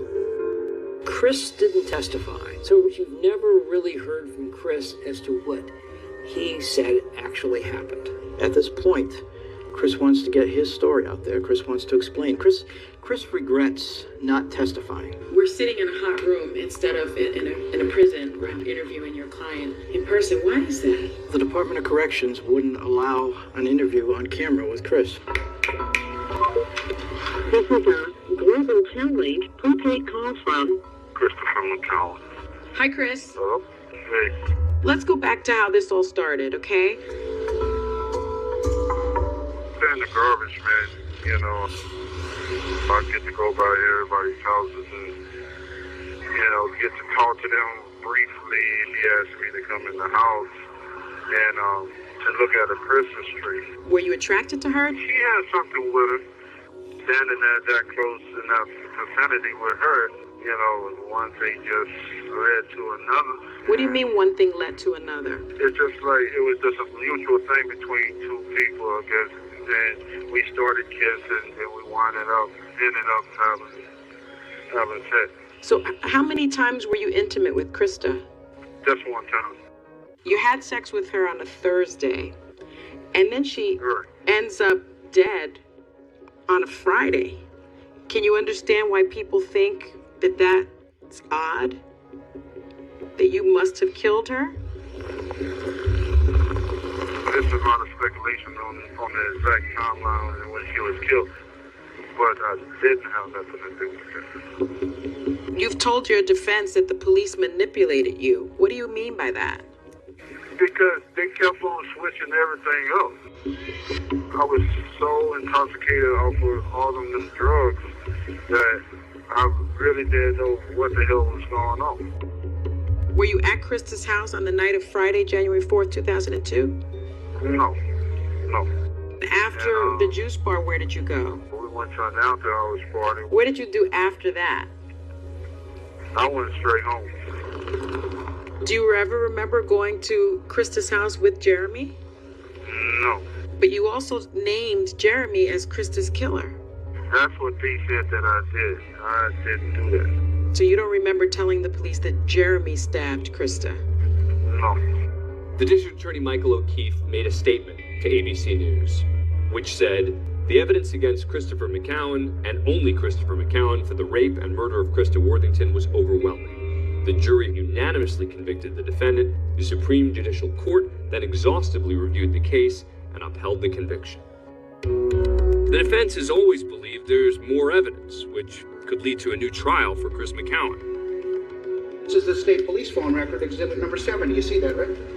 Yes. At trial, the defense tried to suggest that Jeremy Frazier was very close, cozy almost, with the state police.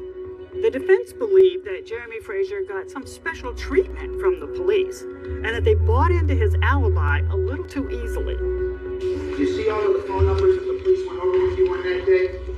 On the night of the murder, Jeremy Frazier got a call from the state police barracks. Now it says that you received a phone call from someone at the state police barracks here in South Yarmouth at 12:03. You see that, don't you? Why would somebody from the Massachusetts State Police be calling Jeremy Frazier on a Friday night when he's out partying, and if you believe the defense, probably on his way to Truro at that moment? Is there any memory whatsoever of talking to a state police trooper on the evening that you're supposedly killing Mr. Worthington? No, I did not talk to state police officers. He said, I don't talk to the police, but phone records don't lie. Much was made about this mysterious phone call to Jeremy. The defense wants you to believe that Jeremy Frazier was some informant and that he's somehow getting a pass on a murder charge because he gives information on marijuana or drug cases. I'd suggest you reject that. What's interesting, in looking at the telephone records of Jeremy Frazier, he keeps calling a 978 exchange repeatedly on January 4th, including around the time of the murder. See these highlighted phone calls to a beat a pager? Jeremy Frazier says it was actually him calling his own pager because he'd lost it and he was trying to find it. You see the pager there that says 978? Are you positive that's your pager? That's my pager. And you told the police that when they talked with you? That's my pager. We suspect that that is not the case. And if that's not his pager number, that certainly raises a lot of questions. Did you ever run these numbers to find out who was carrying that pager? I don't believe a subpoena was done for that pager number. They didn't consider him a possible suspect. And so his phone records to them weren't that relevant. I've asked for subpoenas to show a couple of things, to show cell phone towers to see where he was that particular evening, but also to see the identity of the person whose number that traces back to. This is really a last-ditch and long-shot effort by McCowan's attorney to try to find some sort of new evidence that might get him a new trial. Are you optimistic about your attorney's new motion for a new trial? Yeah, I don't deserve to be in here, so yes. Now, when you were questioned by the police, you told them you didn't know her. Why did you lie to the police? I didn't lie to the police. I didn't tell them about we had sex or anything because he asked me not to say anything because she didn't want people to know about her personal business. Didn't you realize that perhaps they would find out that you had had sex with her? But I didn't have nothing to hide. If they would have asked me if I had any kind of intercourse with her, I would have told them yeah. But they never asked me that question. What do you think happened to Krista? That's a good question. I wish I knew. Whether or not you believe that Christopher McGowan is an innocent man or a convicted killer, the tragedy here is that Ava Worthington was deprived of a relationship with a mother who clearly adored her. One of the images about this trial that sticks with people is of the little 2.5-year-old Ava by her mother's body. What happened to little Ava? Where is she? How is she today?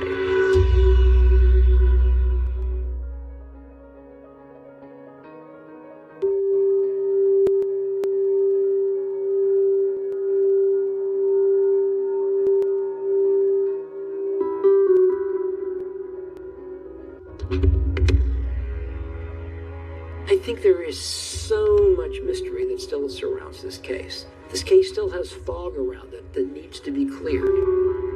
We often say cases as they get older do not get better. Memories fade, and more importantly, evidence disappears. McCowan's attorney has been told that now, this many years after the fact, Jeremy Frazier's phone records have been destroyed. They don't exist anymore. That is a significant blow to this defense and this motion for a new trial. Can you at least confirm if you knew Christopher McGowan? Since the trial, Jeremy Frazier's gotten himself in a lot of trouble. Jeremy Frazier's been charged with rape of a child with force. Now, of course, that's going to be of interest to McCowan's defense team. This tells us that Jeremy Frazier may be a horrible person, but it doesn't tell us that he killed Krista Worthington.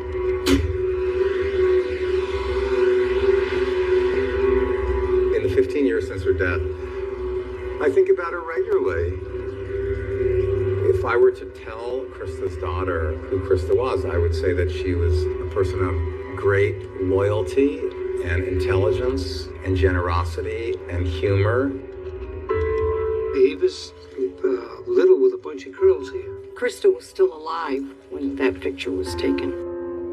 That little girl, who was 2.5 at the time, is now 18. She's a college freshman. She was raised by one of Krista's friends. She did get to see Tony Jacket and Susan and her brothers and sisters growing up. She's very popular and she seems to be well adjusted. And we're very happy for that. She's fun. She's very affectionate, very smart, and she's just very well-rounded, wonderful girl. Amira did a wonderful job raising her. It's unfortunate that Krista didn't have the opportunity to watch her grow into a young, lovely woman. Shuro, unfortunately, will forever be marked by the fact of her death. Ultimately, I don't know that we will ever really know what really happened at 50 Depot Road that night.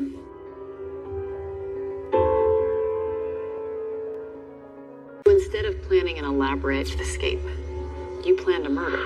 Tonight on 2020, the gripping story that's become a national obsession. It's just chaos. It set off a roller coaster story. Gypsy Blanchard, that inspirational young girl who grabbed the hearts of millions. Celebrities like Blake Shelton, Miranda Lambert, Elijah Wood, rallying around the princess in a wheelchair. Happy endings are not just in fairy tales. You're the reason I was born to be your mama. Completely dependent on her doting mother, who was suddenly found murdered. We found Dee Dee Blanchard deceased of a violent nature. What happened with your mom that night? I don't know what happened with my mom. Tonight, the twist no one saw coming. The girl looked 12, sounded 5, and had a 40-year-old attitude. How can this young, sick girl who can't walk be involved in her mother's death? We're taking you inside prison to see the stunning transformation in her only network interview. How did you go from this to this? Plus the mystery man who came between mother and daughter, speaking out for the first time. Hi, honey. Now, one of the most elaborate con games ever. How was Dee Dee able to get away with this for so long? He wants to get out. Ain't gonna happen. I'm Elizabeth Vargas. And I'm David Mueller, and this is 2020. Here's Amy Robach.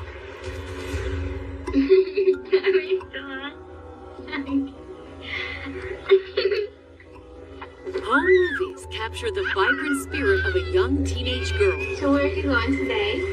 I'm going to Children's Mercy Hospital to see my dentist. For my teeth. Full of enthusiasm and effervescence, but behind the smiles, life for Gypsy Blanchard and her mother Dee Dee is one replete with hardships and challenges. Gypsy is in a wheelchair.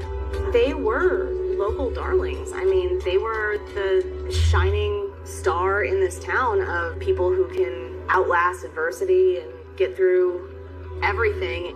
The mother-daughter duo are local celebrities, the subject of countless local news profiles and articles. Gypsy and her multiple illnesses and diseases, leukemia, muscular dystrophy. She had learning disabilities, had not been able to be out of a wheelchair since she was 5 years old. And so the community really embraced them. Dee Dee's originally from Louisiana, a one-time beauty queen.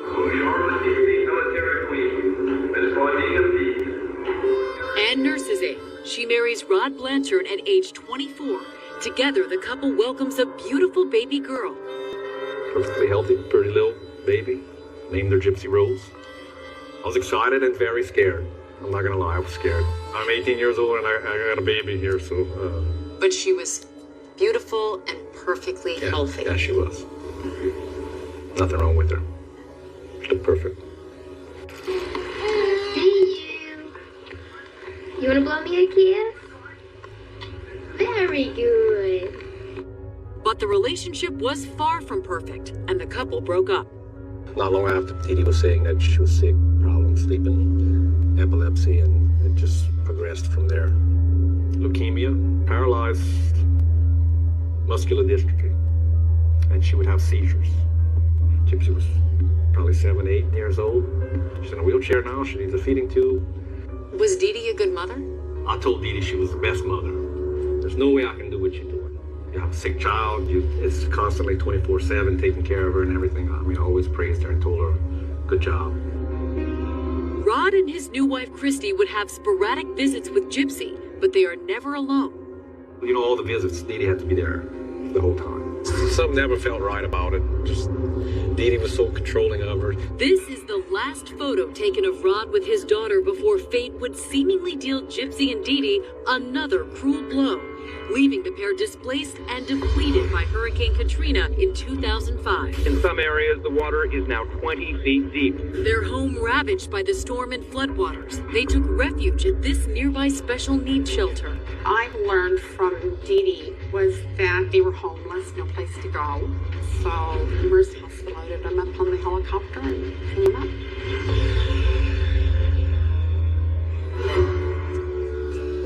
They were evacuated here to Springfield, Missouri, birthplace of Route 66, a tight-knit community in the buckle of the Bible Belt.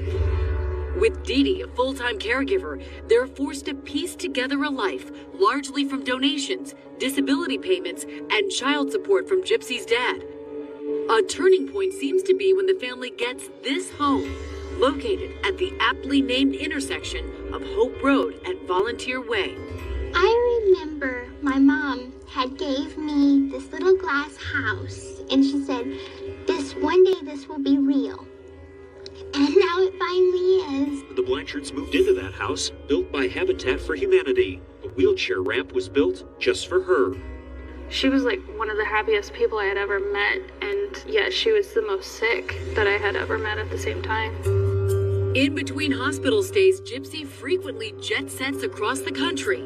Ball games, galas, the most magical place on earth, Disney World.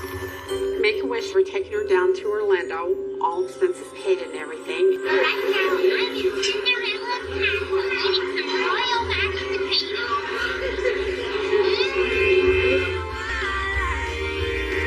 She even got to meet country superstars Miranda Lambert and then-husband Blake Shelton.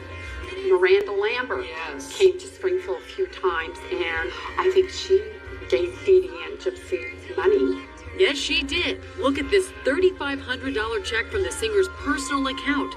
But that wasn't all. What must I do? Check her out posing with her favorite actors, Elijah Wood and Sean Astin from Lord of the Rings. Go, Come on, Frodo! It sounds like a really awesome life, but I mean, it's not worth like what condition her health was in. But in private, Gypsy just wants to be a regular teen and find love, according to friend and neighbor Aaliyah Woodmansey. She would show interest in like different boys and try to ask me advice on like, you know, how do you approach them? How do you like kiss a boy? Aaliyah says mom Dee Dee didn't approve of the girl talk. It was like, my daughter has the mentality of a child, like you're talking to her about teenage girl things. But Gypsy ignores her mother, going behind her back and sets up this online dating profile. She soon connects with this man and pours out her soul. I need to tell you something. I'm no model. I have a medical condition, so I can't walk. I have a chair I use. Is that an issue? Why would that be a problem? You are an angel in my eyes. It will never make any difference in how I see you from the inside out. And with a few strokes of the keyboard, a secret online relationship blooms. But when we come back, ain't gonna happen. Mother and daughter are nowhere to be found. Oh my gosh, somebody has kidnapped Gypsy. The little pink house becomes a crime scene. Things are not always as they appear. Next.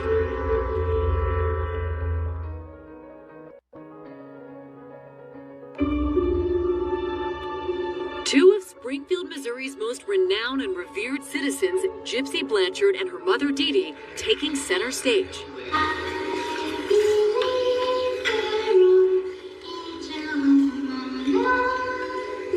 At a Relay for Life event to raise money for the American Cancer Society. You're the reason I was born to be your mom. But the sickly and often secluded Gypsy believes she too has found her guardian angel, not at home in her mother, but online with the man, Nick Godejohn. She was in love with him. She thought that he was going to be the prince that came and finally saved her and got her out of her locked tower, and they'd live happily ever after. Look at some of the messages the love-struck teenager sends a friend about her Prince Charming. I met a wonderful guy. He's my first boyfriend. He gives me poems and is so romantic.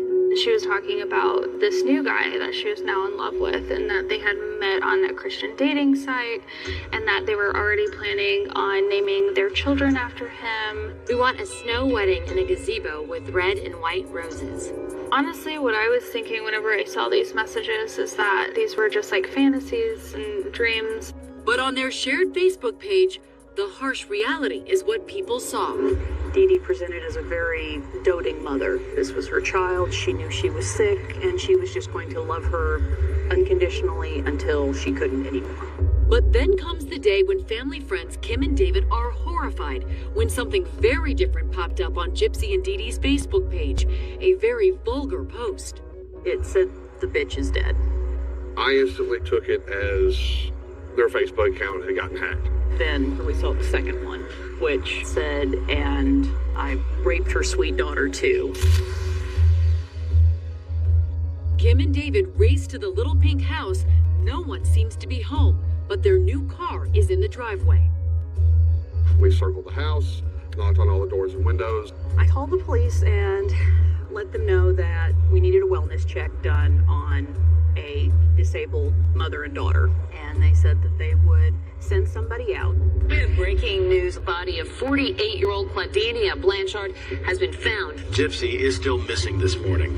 And a huge police presence. The crime tape was up around the house, and you just can't forget that pink house with the wheelchair ramp. I see a stretcher come out of the house, and there's a sheet over a body, and I just start sobbing. That was Dee Dee. We found Dee Dee Blanchard deceased and of a violent nature.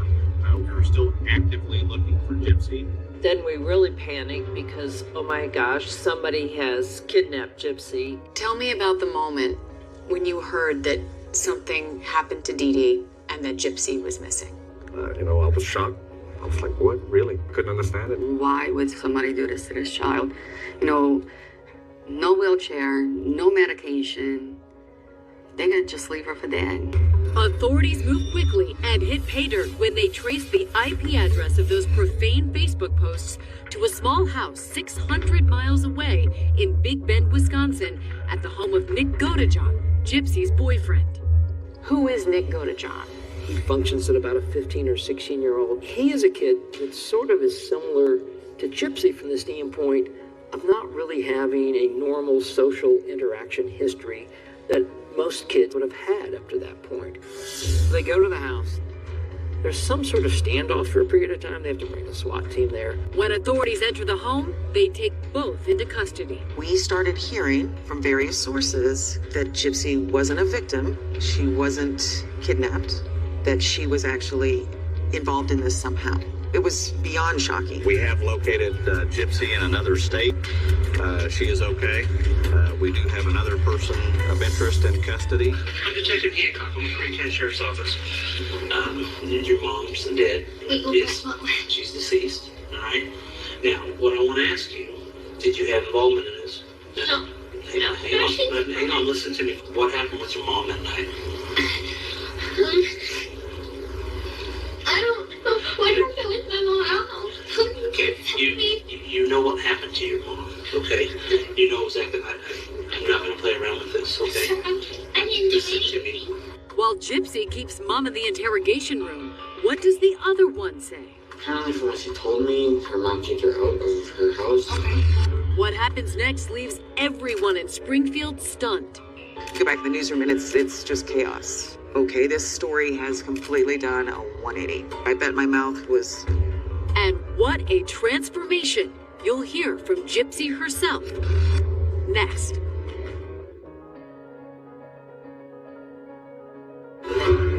This is the house where Claudinia Blanchard was found stabbed to death and set off a roller coaster story. What would drive Gypsy to want to plan the murder of her own mother? Local teenage hero Gypsy Rose Blanchard could be the most unlikely murder suspect ever.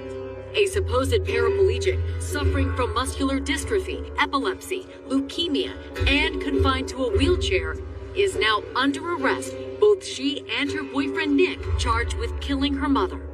People were saying, well, maybe she was tricked into doing this. She met somebody online, he wanted to take her away, and the mother wouldn't let her. They fought. Somehow the mother was killed. It was still the prevailing thought that she was really innocent. The princess outfit's now replaced with an orange jumpsuit. My vision was still of this fragile little girl, and that was shattered. It was hard to wrap your brain around how can this young, sick girl who can't walk be involved in her mother's death. So it was shocking beyond shocking. Things are not always as they appear. The people of Springfield might think they are witnessing a miracle when astonishingly, Sid Wisconsin versus Gypsy Blanchard. check out Gypsy's first appearance in court. Yes, that's her walking. No wheelchair, no signs of distress, not even a limp. Gypsy crying through the proceedings and shocking many of those who knew her because she was walking and not using a wheelchair. I still did not want to believe that she could walk when they showed her on the news. In fact, I rewound it and played it multiple times because that's not who we knew.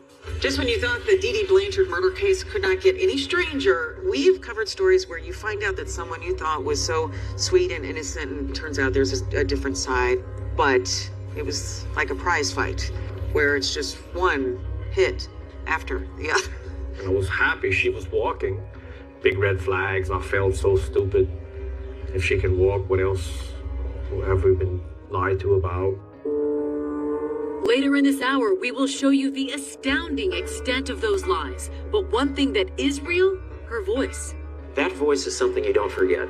2103 West Volunteer Way, Springfield, Missouri. There were comparisons to cartoon characters, saying that she was forcefully talking like a baby. It sounded a little like maybe she had had some helium. Take a listen as Gypsy calls her father from jail. Daddy, I understand that we haven't had a chance to get close in a long time, having my whole life. I have a lot of questions, obviously. I'm confused. The stuff you see in the news is horrible and not true. You know that I love my mama, and you know that I would never hurt her. Just know that I'm innocent and know that I'm still your little girl. At her arraignment, Gypsy enters a plea of not guilty to her mother's murder. We are here in Missouri. We're driving to visit Gypsy Rose in prison. The big question, is she a murderer or is she a victim? When she walks into the meeting room, I'm immediately struck by her radically changed appearance. She has long, curly hair, makeup, and her once frail frame has filled out. She tells me about the genesis of that relationship with Nick Godejohn, meeting him online and quickly falling in love, even hatching an ill-fated plan to introduce him to overprotective Dee Dee at a screening of Cinderella. How did it go? Awful. Oh my God. She got jealous because I was spending a little too much attention on him, and she had ordered me to stay away from him. And needless to say, that was a very long argument that lasted a couple weeks. An argument that lasted a couple of weeks. What does that look like? Yelling, throwing things, calling me names, bitch, slut, whore. Did you hate your mother at that point? I didn't hate her. You wanted her dead. Yes, but it was not because I hated her. It was because I wanted to escape her. Gypsy says while Dee Dee took her to the hospital to have her feeding tube replaced, seen here, the last known image of Dee Dee alive. Nick traveled to Springfield from Wisconsin. That's him checking into a local Days Inn motel where he waited for Gypsy to give word Dee Dee is asleep. Gonna go down tonight. Just the gloves and knife? Duct tape, too, to muffle her. I'll pre-cut it. How are you feeling? Honestly, terrified. But then I had taken some medication that was not prescribed to me to calm me down. Gypsy says she hands the items to Nick and hides in the bathroom while he goes into the bedroom, matching Nick's story to police. Okay, I'll admit it. I did actually Stab her. I will make it. So when you're stabbing Dee, where is she at? She's on her stomach. Did she scream or holler? Or Yeah, she did. what was she saying? First she said help, And then what did she say? and then she called up for Gypsy, but Gypsy didn't do anything. I heard her scream once, and there was more screaming, but not like the kind in a horror film, just like a startled scream. And she called out to my name about 3 or 4 times, and at that point, I wanted to go help her so bad, but I was so afraid to get up. It's like my body wouldn't move, and then everything just went quiet. Just moments later, incredibly, the couple says they have sex on Gypsy's bed. Dee Dee's body in the room next door. Before taking a cab back to Nick's motel, and there they are, caught on surveillance cameras. It's disconcerting to see how quickly they were able to turn off any kind of impact from the murder. It seemed there was no effect on them. Gypsy then shoots video of them in the hotel room. He's naked in bed. And this is just hours after Gypsy heard her mother screaming for her help, and Nicholas killed her. It's like they shut a door, and that part of the life is over, and now we're on to our new life. Were you afraid of getting caught? That never crossed my mind. I honestly didn't think we were gonna get caught. Oh, but they did. Captured time and again on video cameras, every step documented in receipts and eyewitnesses. This is like a crime I call Hansel and Gretel, where you drop the clues along the way as you go. I mean, they couldn't have laid it out better for the police. Look at them at the Greyhound bus counter. And here, hopping into Janice Buttram's taxi cab.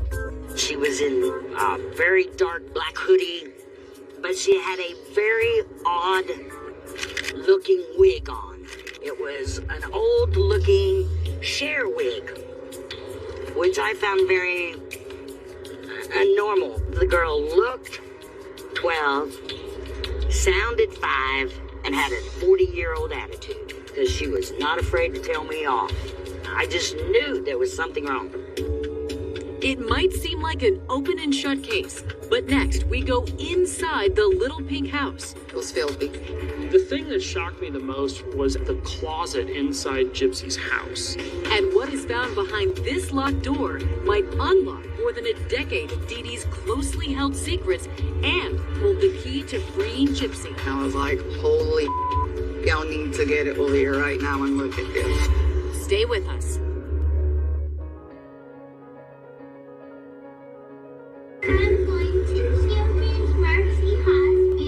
Gypsy Blanchard is caught in a web of secrets and lies. Even her age is in dispute. My health insurance has 23. Okay, alright, so how old actually are you? Let's get that. 19, okay. Me and my brother are Hurricane Katrina survivors. Okay. And my birth certificate was washed away in Katrina. Okay. And unfortunately, they messed up a long time when they messed up the paperwork. She's behind bars and charged with murdering her mother, 48-year-old Dee Dee Blanchard, known to the community as a loving caregiver for a sickly Gypsy. How did you go from this to this? I almost see it as a fall from grace. I thought back then that I was a good person, and now I just see it as it was a fraud, and I made a horrible mistake.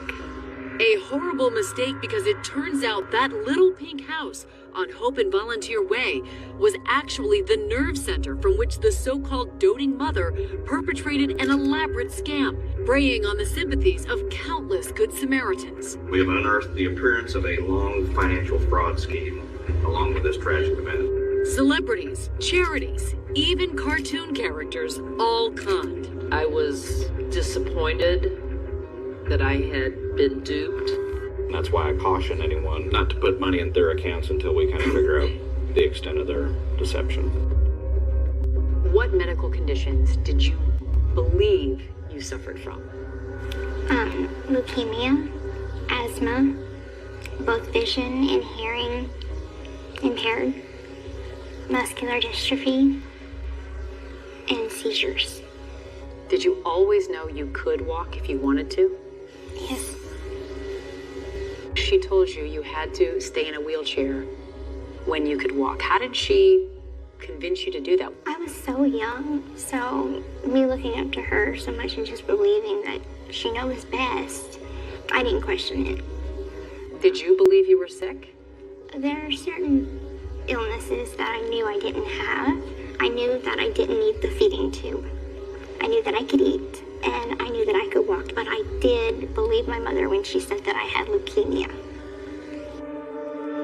Tell me about Dee Dee. What kind of mom was she? Oh, very protective. Do you think she protected you? No, not in certain ways, yes, in other ways, no. I think that she was very sick in her mind. For a long time, I believe like we were best friends. And when I was younger, she was my best friend. She was your only friend? Yes, other than my stuffed animals. And so I thought that she was a great mother. No complaints. We got along so perfect. You know, I saw her as an angel that could do no wrong. But as Gypsy got older and became curious about life outside the little pink house, she says Mom Dee Dee began exerting more control. What happens when she got upset with you? It would go into an argument that would last a couple days. Or it could be something where she wouldn't feed me for 2 days or so. Was she ever physical with you? It started to be physical in 2011. She would hit me with a coat hanger sometimes. Did you ever fight back? No. Because I was too afraid to. Gypsy says she did try and run away once, but Dee Dee found her a few hours later, and there were consequences. She physically chained you to the bed? Physically chained me to the bed and put bells on the doors and told anybody that I probably would have trusted that I was going through a phase, and to tell her if I was doing anything behind her back. Did you ever consider, in a public place, if you stood up out of your wheelchair and walked, Dee Dee's fraud would be completely exposed? I honestly didn't think about that. It never crossed your mind? No. So instead of planning an elaborate escape, you planned a murder? Yes. Public Defender Mike Stanfield has the extremely daunting task of coming up with a legal defense for Gypsy. The evidence against her keeps mounting. In my 10 years of practice, this case by far had the most discovery that I've ever had. Close to 100 CDs worth of papers, photos, and digital information. But it's a field trip alongside Gypsy's dad and stepmom he says proves to be the most helpful. While the outside of Gypsy's house is pretty and pink, the inside, a chaos of clutter. Frankly, it was a disaster. There was stuff everywhere. I could tell Dee Dee did a lot of just hoarding and stuff piled up. I mean, like chest high to the back of the room. One of the bedrooms had so many items piled into it that you couldn't even walk into it. But amongst the photos on the wall and the den of disorder, some clues. The thing that shocked me the most was the closet inside Gypsy's house. I was like, holy y'all need to get it over here right now and look at this. I mean, my mouth dropped. From the top to the bottom, full of so many medications. This isn't your ordinary medicine cabinet. It's Dee Dee's personal pharmacy, a large linen closet fully stocked. She had even written on several of the bottles of Gypsy's medication as if she was writing it for a child. For the anti-seizure medication, it would say, shaky baby. The organization of the medications was shocking to me because in every other area of Dee Dee's life, it appeared that she had absolutely no organization or cleanliness, except when it came to these medications. It let me know from the very beginning that something here was seriously wrong. You're in a better place now than you were. Wrong, because it turns out not only can Gypsy walk, she says she's never been sick. Not cancer, not epilepsy, not anything. The only thing that I have wrong with me is I have a little bit of a lazy eye. Not all the time, but I have better vision in this eye than I do that eye. That's it. That's it. That's it. Nothing else. Nothing else. When we come back, operations, hospital stays, more than 100 doctors. Did they fail her? How did they not see through her? Next.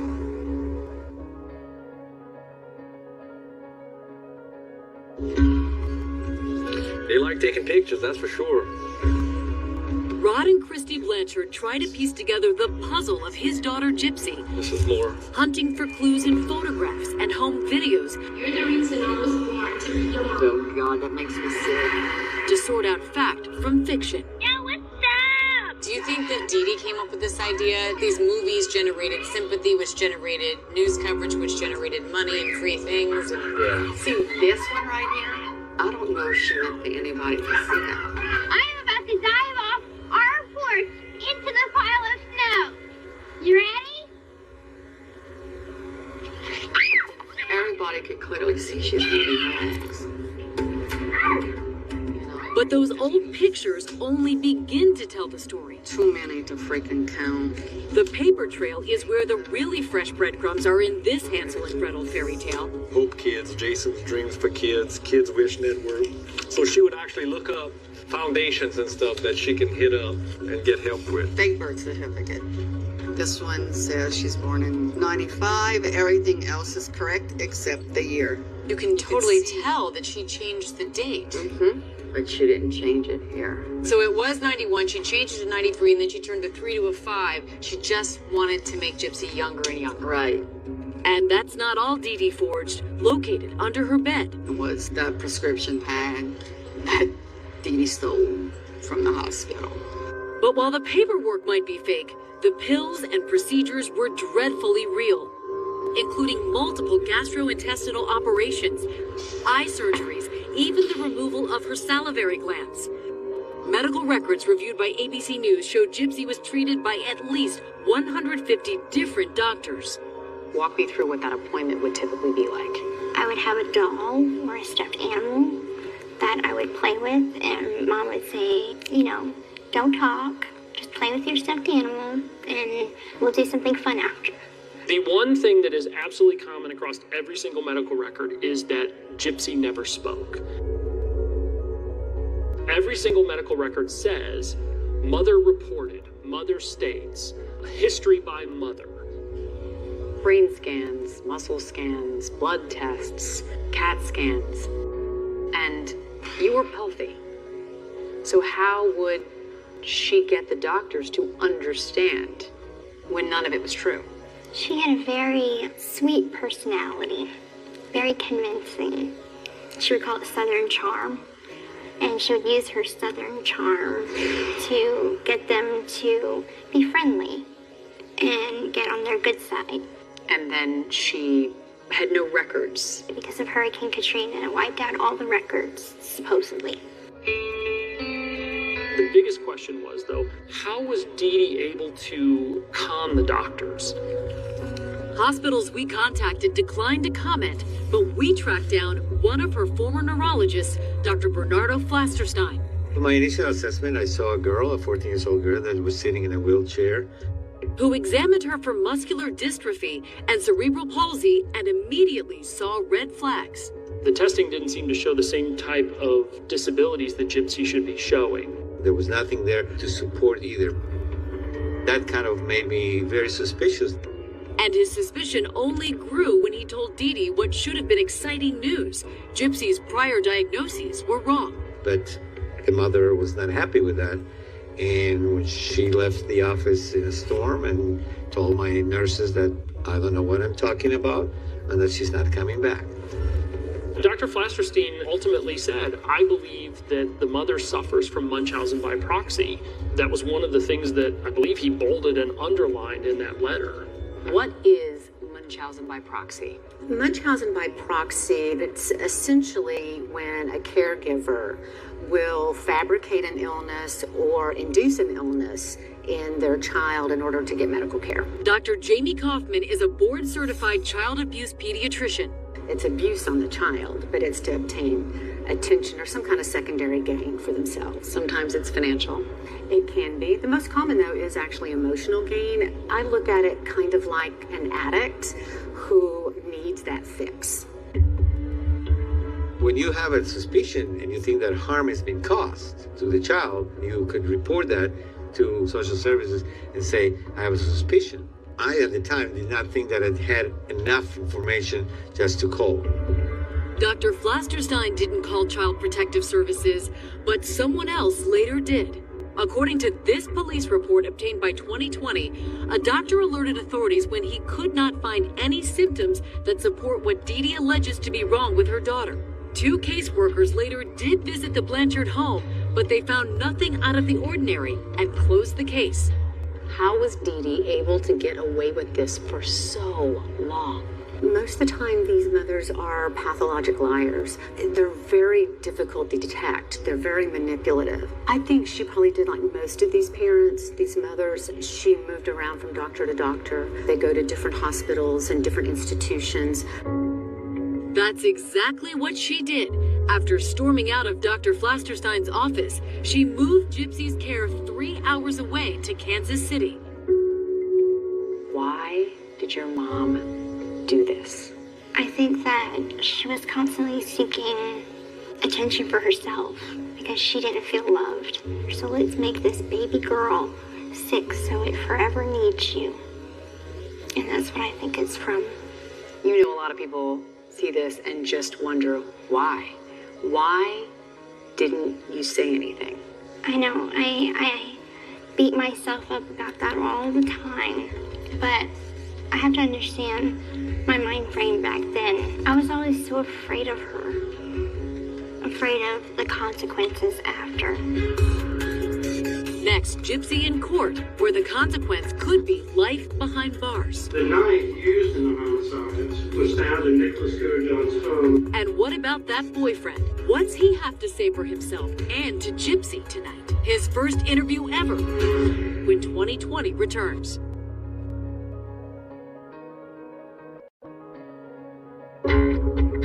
This is their only selfie together. Gypsy Blanchard dressed as Cinderella, Nick Godejohn, her Prince Charming, but their happily ever after may never come true. The once loving couple now at odds and facing the possibility of life behind bars for the murder of Gypsy's mother, Dee Dee Blanchard. There's a big difference between someone who asks someone to kill someone and someone that actually does it. Is there? I think so. Because I would never kill somebody. I would never physically go through with killing somebody. I can't. My co-defendant was putting my name out there in a bad light. That's Nick himself, speaking to me via video conference from jail just hours ago. It's the first time he's ever spoken publicly. Describe for me what Gypsy's role was in the murder of Dee Dee. She was basically the mastermind behind it all. I was basically a hired hitman in its own weird sense. Do you still love Gypsy? The reason why I did do this is because I was, for one, so deeply in love with Gypsy at the time. I still do love her. How do you feel about Nick now? If you would have asked me that 2 years ago, I would have said I'm still in love with him.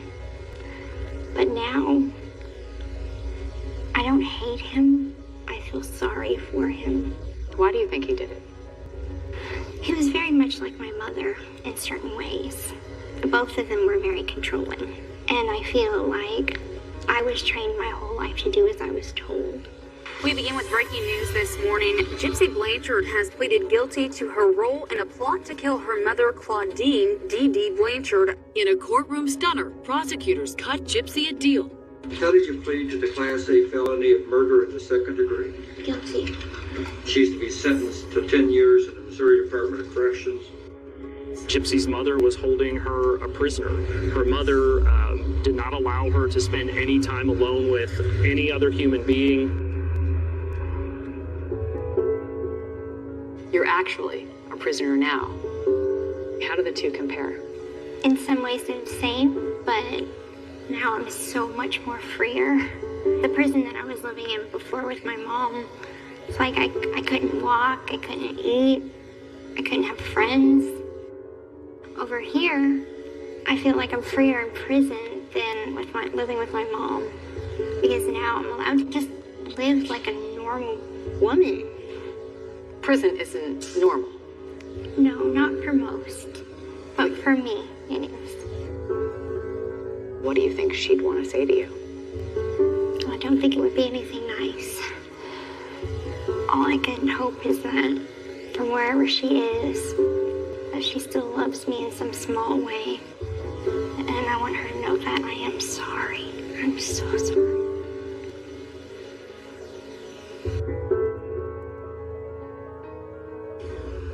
So many thorny issues to consider. So what do you think? Between Gypsy and Dee Dee, who was the bigger villain? Let us know on Facebook and Twitter. We do know that Gypsy could be released from prison as early as 2024, pending good behavior.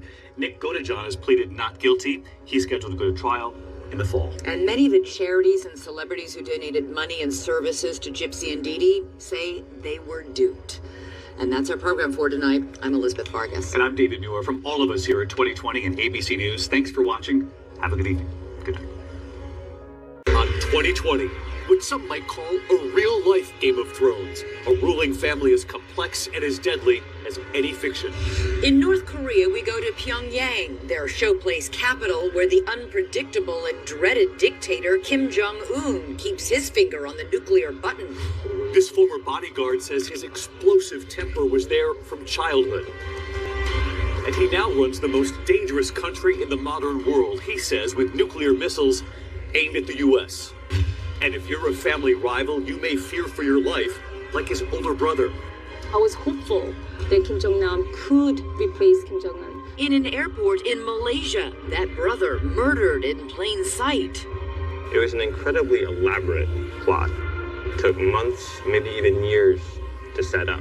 A nerve agent that kills in minutes. VX is a nerve agent, is one of the most dangerous substances out there. Was the kid brother, who President Trump calls Little Rocket Man, responsible?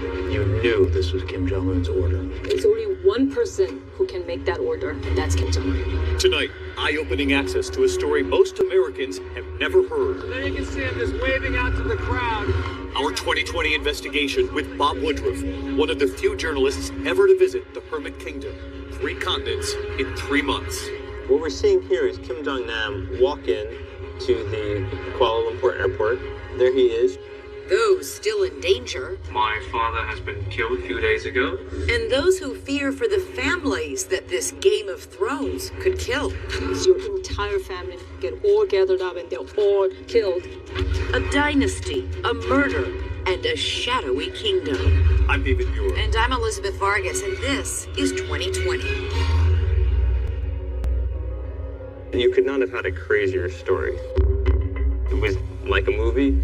It really was. It was planned, it was executed in a professional way, and it was done exactly how they wanted to do it. It's embarrassing to have a murder of this magnitude take place in your international airport. The way he died was the most gruesome, painful way that one could die. Kuala Lumpur International, the largest and busiest airport in Malaysia. Somewhere in the sea of humanity is a man going by the name Kim Chol. He's supposed to be departing from Macau. What he doesn't realize is he's about to die. Watch as this airport surveillance captures the middle-aged man, casually dressed in a t-shirt and blazer, checking his flight information. From a different angle, you can see he is now under attack. One of 2 alleged assassins approaches from behind to smear something on the victim's face. The dazed man seeks medical assistance inside the terminal, but time is running out. He will be dead before he ever reaches the hospital. He's like a chubby, middle-aged man walking through that airport, and then suddenly 2 young women just grab him by the face and spread some type of chemical on him. Indeed, it was called VX, nerve agent. One of the alleged assassins departs the terminal via taxi. She's wearing a shirt that says LOL. It was very specifically targeted at just getting this one man. Why target him? Because he's actually North Korean royalty. He's also traveling with a fake passport. His real name? Kim Jong-nam, half-brother to the most enigmatic leader in the world, Kim Jong-un. The alarming claim from North Korea. Kim Jong-un has responded in kind with threats of new missile tests. To begin a horrific cycle of violence. 2020's 3-month investigation into the ties between this unlikely pairing took us from Malaysia to Tokyo, to Switzerland, to Macau. We uncovered what appears to be a Cain and Abel-like tale that reveals hidden insights into the mysterious dictator and the lifelong rivalry with the brother once considered to be the rightful heir to the North Korean throne. Some people believe that Kim Jong-un perceived him as a rival. Think of it as East Asia's version of Game of Thrones, where the storyline is always about power and who has it and who wants it. The Kim dynasty has ruled North Korea with an iron fist for 70 years, remaining isolated and secretive by design, according to former CIA analyst Sumi Terry. How much do the people in North Korea know about their leaders? Very little about their personal lives and how they grew up and what they do. Nothing that's beyond propaganda. According to North Korean legend, the Kim family sprang from here, majestic Mount Paektu. It straddles North Korea and China. Kim Jong-un's grandfather and father are often depicted standing on top of the mountain. Kim Jong-il, they say, was born here. It is beautiful for sure, as I learned when I climbed to the top of the Chinese side last year. The myth may be legendary, but the reality, touristy. No leaders, just followers, as we made our way to the top. China. The sacred family tree of the Kim dynasty starts with Kim Il-sung, North Korea's founder, their great leader. His offspring, Kim Jong-il, esteemed as the dear leader, known for his bizarre haircut and penchant for jumpsuits and platform shoes. But it is the 3rd generation of the bloodline where 3 young brothers first appear, and it is the oldest, Kim Jong-nam, who was destined to one day lead. Finding interview subjects to discuss the early years of Kim Jong-nam is easier said than done, because before they can talk, they have to escape. So this is downtown Toronto. We've found one defector. His name is Lee Young-guk, and for 11 years, he was Kim Jong-il's bodyguard. How did you become the bodyguard for Kim Jong-il? 풍성, based on personality, character, morals, and stamina. I was selected out of 14,000 people. It was a 14,000 to 1 competition. Lee was able to watch as the oldest son, Kim Jong-nam, was groomed as a potential successor, seen here dressed in military clothes as a child. Did Kim Jong-il have a good relationship with Kim Jong-nam, his oldest son? Kim Jong-il raised him and took him around himself. Kim Jong-nam had a good personality. He was chubby with a friendly personality and was very humane. For someone who routinely and publicly displayed a hatred of the U.S. and its capitalist ways, Kim Jong-il had a bizarre fixation with Western culture, especially its movies. He loved everything from Rambo to Dumbo. And when it came to the educations of his children, Kim Jong-il shipped them far off from their backward and isolated homeland to Switzerland. Jong-nam ended up at this international school in Geneva, where the Western education had a profound influence on him. We understood that Kim Jong-nam, as a young man, was more reform-minded, pro-Western, like Western things, and thought North Korea was on a wrong path. It was all just a matter of time, experts said, before Kim Jong-nam would one day be the natural heir to the family dynasty. But then, he blew it. In 2001, Kim Jong-nam was caught at an airport in Tokyo trying to enter with a fake passport to visit Tokyo Disneyland. The name he used, Pangxiong, which means fat bear in Mandarin. Apparently, it made a big difference to the North Korean regime. Japan is one of the enemy countries of North Korea, so to be caught in Japan, trying to enter Japan with a fake passport, this was a huge embarrassment to the regime. The fat bear quickly fell out of favor and was sent packing to Macau, where he remained a definite but distant threat. He understood that he posed a threat to Kim Jong-un, so he feared for his safety, he feared for his life, so he didn't want to go back to North Korea. Coming up, Kim Jong-un at the crossroads. Down to the crossroads. How Eric Clapton inadvertently helped set the stage for the leader of North Korea. When we return. I went down to the crossroads.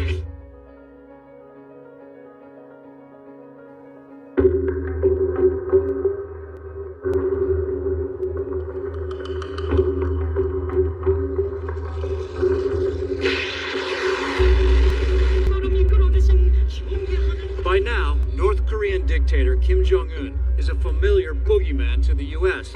North Korea testing a powerful missile. Kim Jong-un has now come back with a roar. Mocked by President Trump. Little rocket man. Even lampooned in the Seth Rogen-directed comedy, The Interview. You know what's more destructive than a nuclear bomb? Words. They hate us because they ain't us. But the story most Americans don't know is how Kim Jong-un beat out two older brothers to win the North Korean Game of Thrones. But to understand the tale of the brothers, you first have to understand the tale of their mothers. Kim Jong-nam's mother was the first and real wife of Kim Jong-il, and North Koreans differentiate the real wife as a first wife, and that anybody that comes after is just kind of a mistress. And in fact, it is a mistress who gives birth to the current North Korean leader, Kim Jong-un, as well as another son named Jong-chol. According to that bodyguard, life for the illegitimate Kim Jong-un is one of silence and shame. His existence was a secret. Kim Jong-il built hidden houses for his concubines. It was similar to house arrest. The bodyguard says that isolation left its mark on the young boy. He was stressed and had no one to play with his own age. There were only adults who educated and played with him.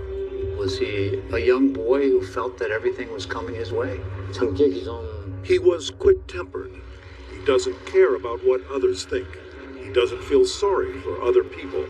He does whatever he wants. Lee says the lonely child did have a special treat. Rare visits to the Kim family's monumental vacation resort in the town of Wonsan. Restricted to all outsiders.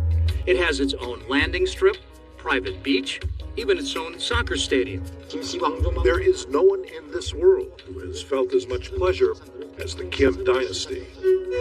Just like his more legitimate half-brother, Kim Jong-un is shipped off to Switzerland for his education, ending up here in 1996 in the stately Swiss capital of Bern. Kim lives in this unassuming apartment complex under the watchful eye of his mom's sister and attends this international school. Yeah, which is really hard to find anybody that actually met him. Yeah. To get the inside scoop on Kim's unlikely life in Switzerland, we caught up in Tokyo with Washington Post bureau chief Anna Fifield. Fifield landed an exclusive interview with Kim's caretaker aunt, who defected to the U.S., now running a dry cleaning store and unwilling to have her face shown. He wasn't very interested in doing his lessons. He had kids over to play. He went in the, family minivan off to the swimming pool and things. So it sounds like he did have a relatively normal life. Still, inside that modest apartment, classmates find signs that there's something special about their Asian friend. He had all of the latest technology, which at the time in the 90s was a mini disc player, and that he also had access to a lot of films before they were released in the cinema. He had like Jackie Chan movies. He was good. Jean-Claude Van Damme was another favorite. And he also had these very fancy Nike Air shoes that he would wear that his classmates said cost like $200 and an extraordinary amount of money at the time. Those expensive shoes indicate that the 12-year-old Korean is passionate about an American sport, basketball. He is especially obsessed with Michael Jordan's Chicago Bulls. His aunt told me that it was Kim Jong-un's mother who actually encouraged him to take up basketball, because there is this belief among Korean mothers that if you play basketball, you will grow up to be tall. Although he only grew to be 5.5 feet tall, every single day after school, young Kim would race to the basketball court to play with the local kids. And he would practice and practice and practice. And what he didn't have in natural talent, he certainly made up for with determination. And he was seen wearing a Chicago Bulls jersey, all the time. So just how did this basketball-crazed kid end up as the supreme leader of North Korea? Well, as you'll recall, that older half-brother Kim Jong-nam was apparently taken out of the running after his ill-advised attempt to sneak into Disneyland. His humiliating fall from grace leaves a huge opening on the other side of the family tree for the sons of the mistress. Kim Jong-un's mother, I hear, was a very ambitious woman, and that once Kim Jong-nam got caught in this very embarrassing situation sneaking into Japan, that she capitalized on that and used that to promote her own children. The logical next son in line is Kim Jong-un's older brother, Jong-chol, but he would be the next domino to fall. He, too, was undone by a fixation with Western culture, namely the music of Eric Clapton. He embarrassed the regime after he was repeatedly caught snaking into Clapton concerts. Here he is in 2015 being snuck into a concert in London by a North Korean diplomat. He doesn't have the right temperament and characteristics. That's what his father thought. That leaves the path clear for the youngest son, Kim Jong-un, the only one not to publicly embarrass his father. And those aggressive qualities he displayed as a child now impress Kim Jong-il. He had a little bit of a tough streak in him, and that's what his father liked, that he was strong, that he acted like a leader. And soon enough, it's clear for the world to see Kim Jong-un is positioned to be the future ruler of North Korea. When we return, Kim's obsession with the Chicago Bulls pays dividends. An unlikely alliance with the one American who got close enough to call him friend. It tells you a lot about our friendship here. Pretty much no diplomat in the world would hug Kim Jong-un. In what could be the last straw for that errant half-brother, what he does that makes him Kim's sworn enemy. Stay with us.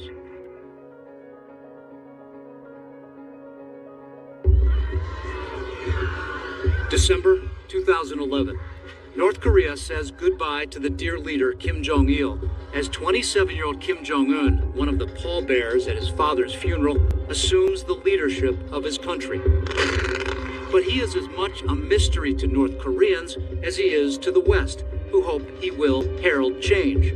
I don't think we know too much about this person that's the leader of North Korea right now. But one thing is clear.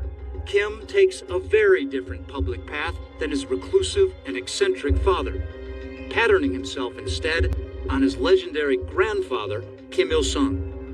It is no accident that Kim Jong-un has put on all this weight and has got the same haircut and very often wears the same clothes as his grandfather. And smiles the same. Smiles the same. Everything is very obviously designed to remind North Korean people that not only does he have this divine right to be the leader of North Korea, but that he can make life better for North Koreans. Then you can see him just waving out to the crowd. During my reporting trips to North Korea, He's a reporter for ABC. I was never allowed to get close to the enigmatic leader. Have to stay within 5 feet of each other?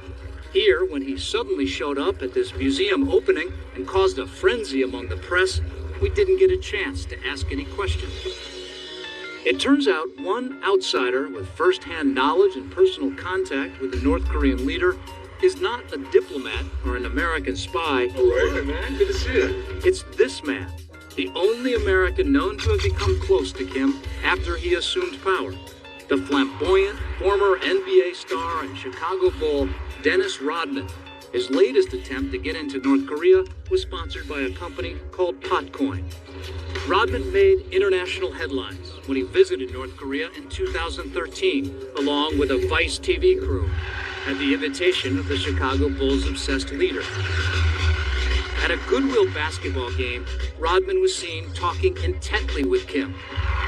Later, Rodman and his entourage got the surprise of their lives, an invitation to party with the mystery man. So since you had the chance just to shake his hand and talk to him, how's his English? Did you speak English to him? He said hi. He said, okay. But he has no English at all. So it looks like you guys are talking here, but he's just speaking through his interpreter. No, every time you see us talk like this, we're talking about basketball. They always ask me to do it. I would love to go to New York, but I can't.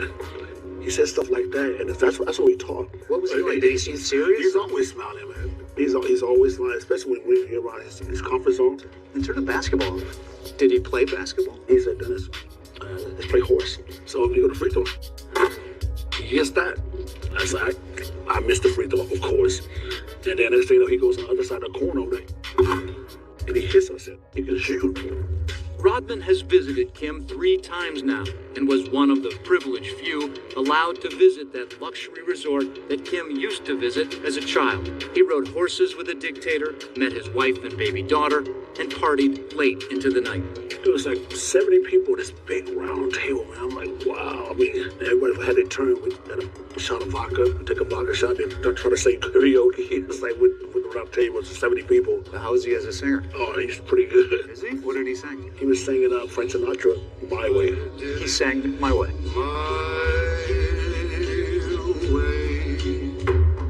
He had this girl band, like 14 girls, that traveled with him everywhere, and they learned how to play it. He was singing it. So he had the lyrics on the screen. Yeah. He's reading it in English. All he was singing it in North Korean. Rodman makes no apologies for his embrace of a dictator who lives the high life while so many of his countrymen suffer in misery.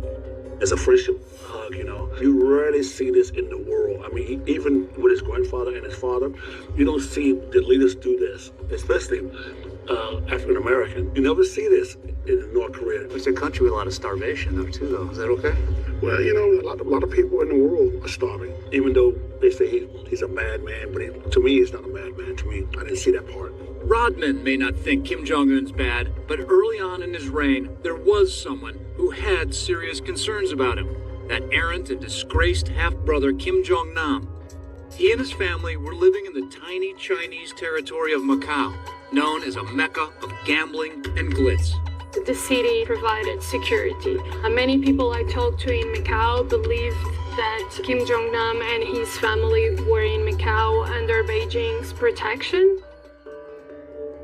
But even in exile, Kim Jong-nam still worries about the fate of the North Korean people under the rule of his half-brother. And perhaps unwisely, he begins speaking out. In Tokyo, I met one of the few he confided to, the Japanese journalist, Yoji Gomi.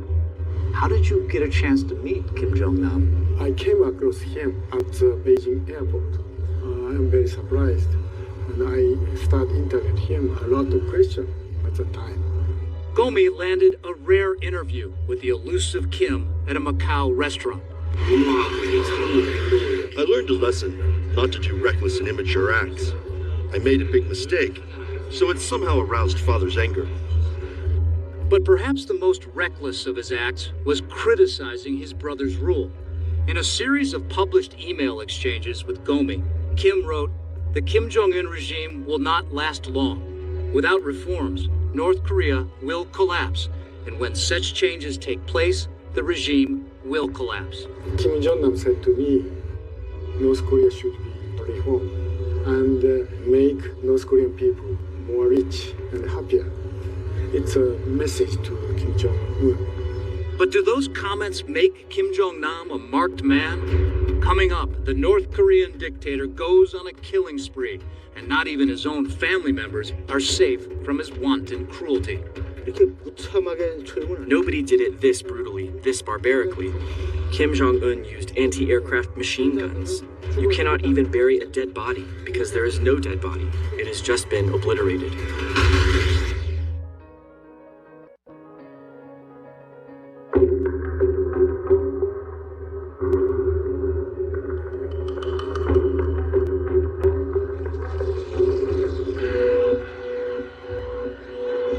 You haven't seen a parade until you've been to North Korea.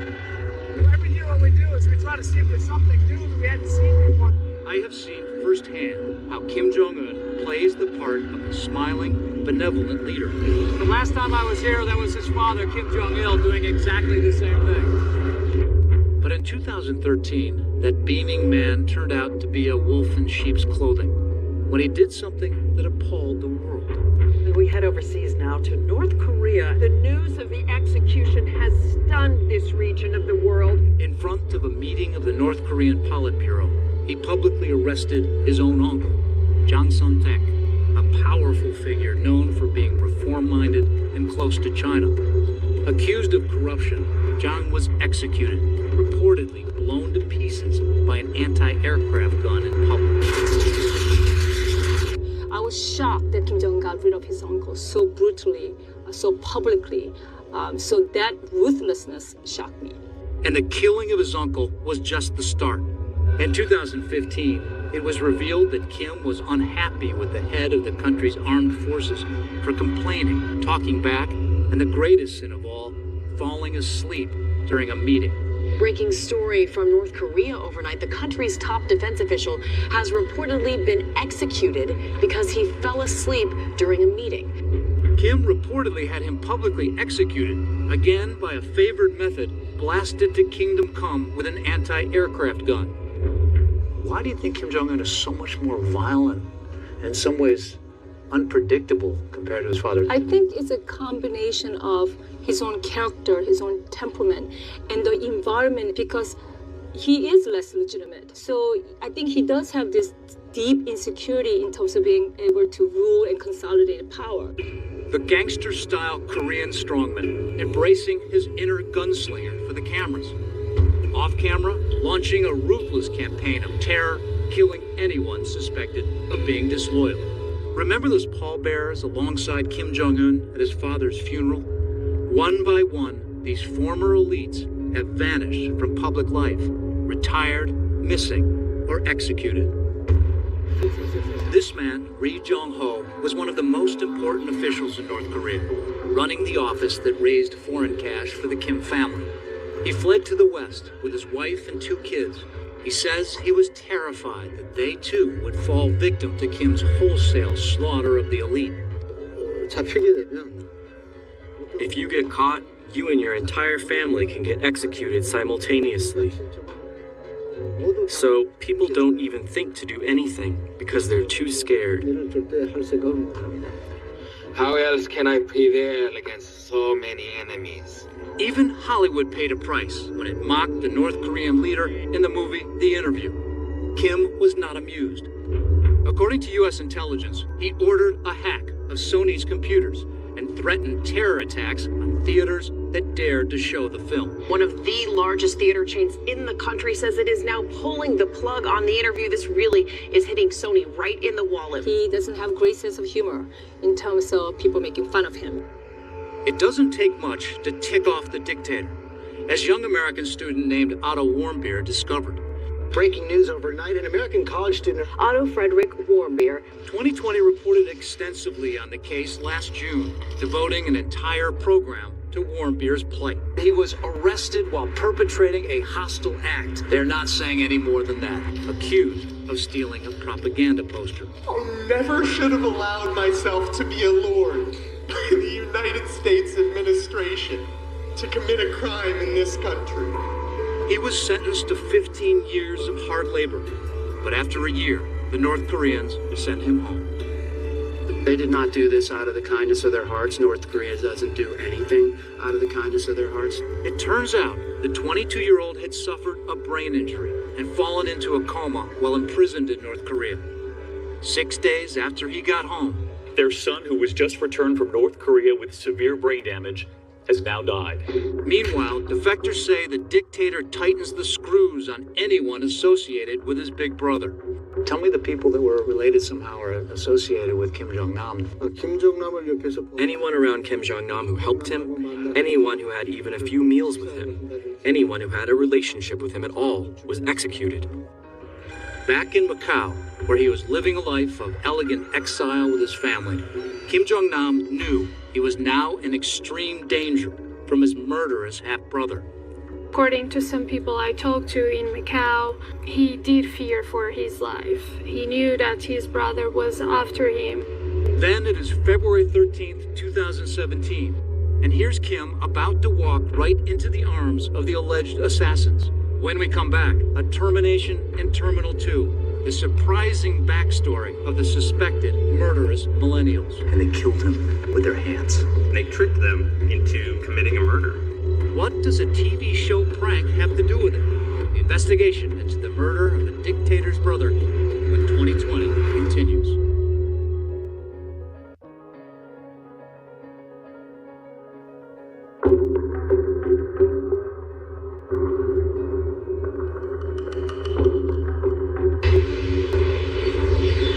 This is Kuala Lumpur International Airport, Malaysia. It's a modern facility, not so much as a whiff of jet fuel or foreign intrigue in the air. And yet, look at the surveillance footage obtained by Fuji TV of a fatal morning in February 2017. The airport assassination unfolding before your eyes. What we're seeing here is Kim Jong-nam walk in to the Kuala Lumpur airport. Foreign correspondent Doug Clark dug into the case for GQ magazine. He points out Kim entering the terminal, traveling light, except for a lot of cash. There was $120,000 wrapped in very nice, neat bricks in his backpack. And there is some speculation that he came to Malaysia to meet with foreign intelligence services.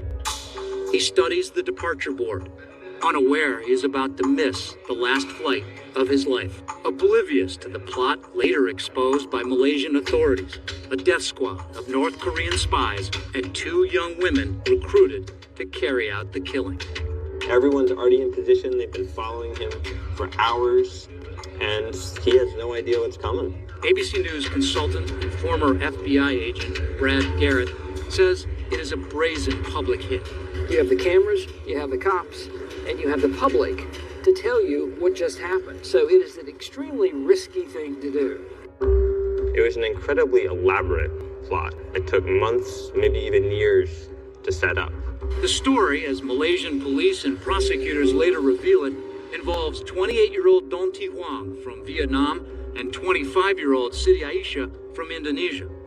Weeks before the hit, Clark says Siti is recruited outside this Kuala Lumpur nightclub by a man who appears briefly in a video she later posted on Facebook.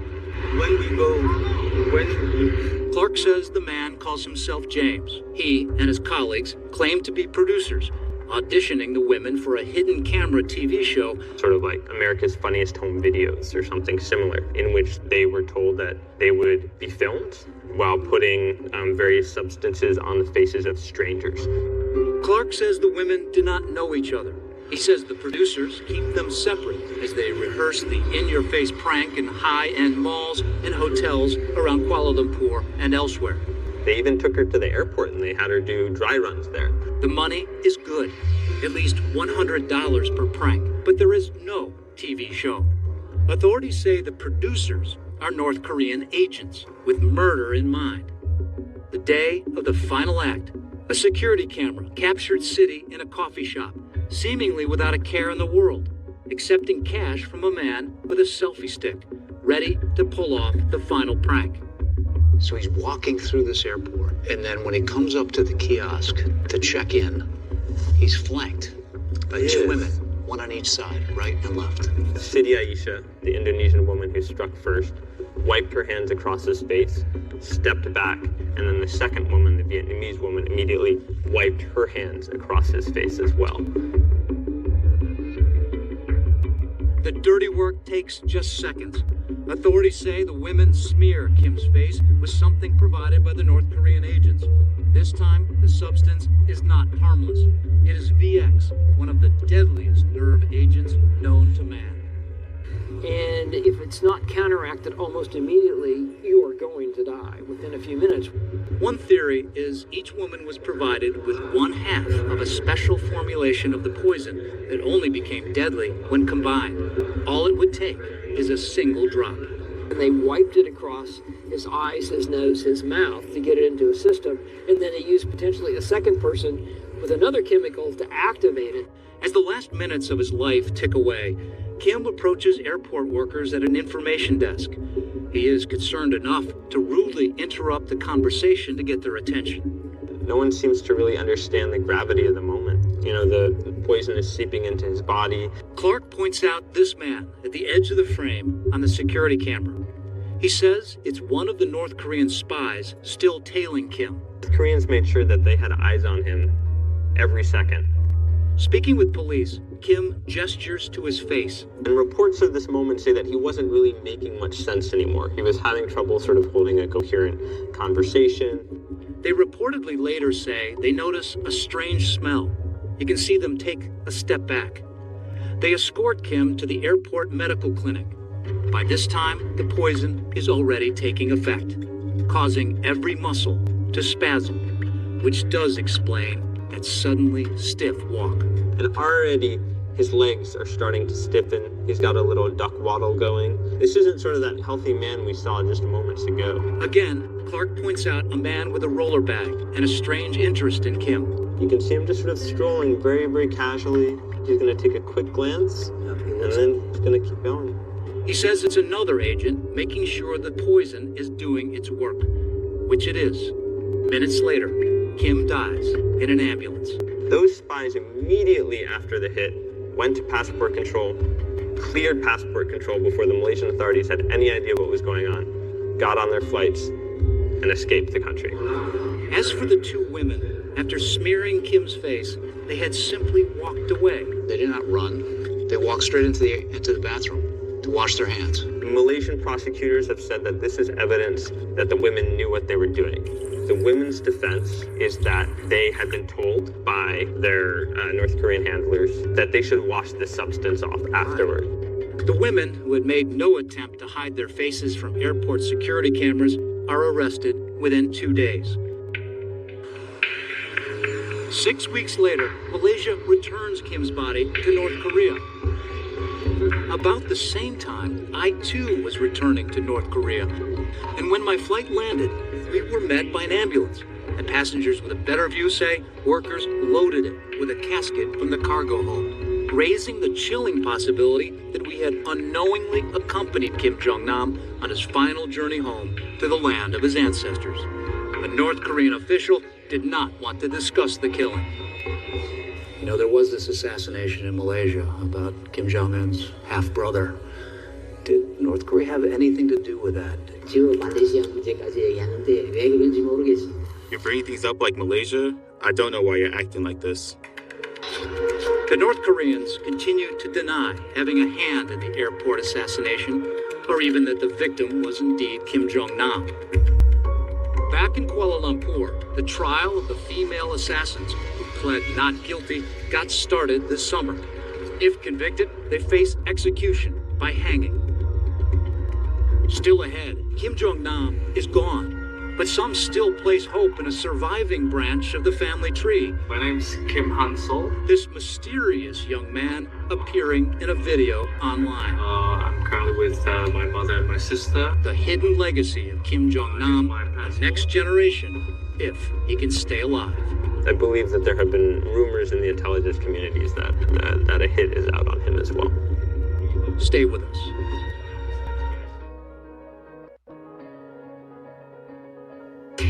Just a couple months ago, surveillance cameras rolling in the heavily armed, demilitarized zone captured video that stunned the world. A lone North Korean soldier risking his own life in a dramatic attempt to defect to the south. Watch as he speeds along a road, then loses control of his truck, hopelessly stuck in a ditch and with fellow North Korean soldiers in hot pursuit. His only option? Run. In a hail of bullets, the desperate soldier crosses to the other side, but he's badly shot. His life in immediate danger. 2020 has obtained video of the rescue mission and an interview with a surgeon who saved the defector's life. Right after he got shot, he was transported here from the DMZ area. He probably would have died if he was not rescued instantly. Yeah, that's right. The doctor says the soldier's desperation is a clear sign that life is getting worse in North Korea under the rule of Kim Jong-un. My name is Kim Han-sol, from North Korea, part of the Kim family.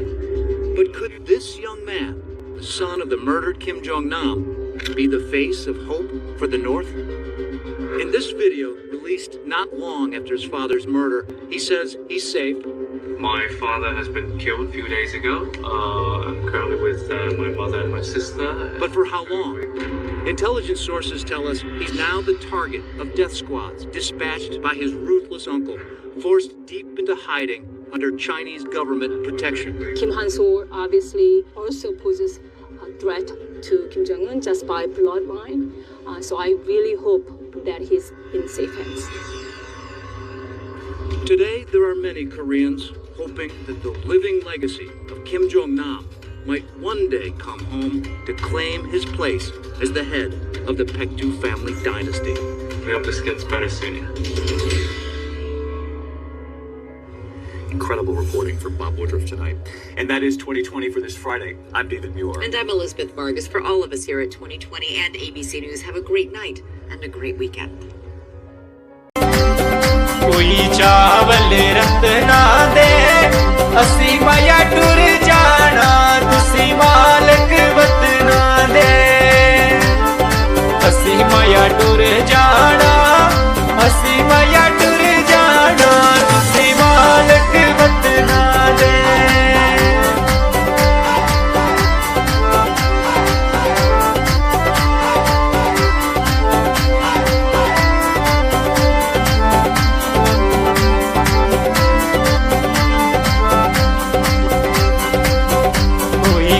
लवे मोरोंदा तेरे पीछे कानू rule दे जे कोई तेरे जे आयो रोंदा तेरे पीछे कानू rule दे तेरे पीछे कानू रुल दे जे कोई तेरे जे आयो रोंदा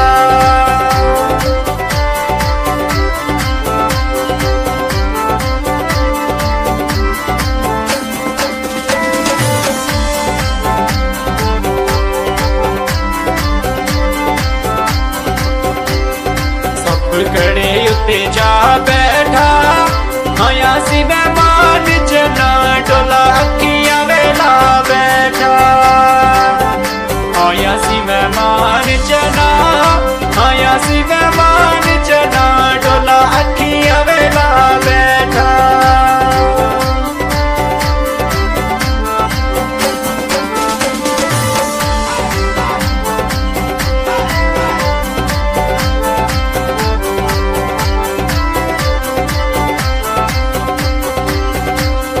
हाल फकीरां दा दिल नूं वे चंगा लगदा एक माई कश्मीरां दा दिल नूं चंगा लगदा दिल नूं वे चंगा लगदा एक माई कश्मीरां दा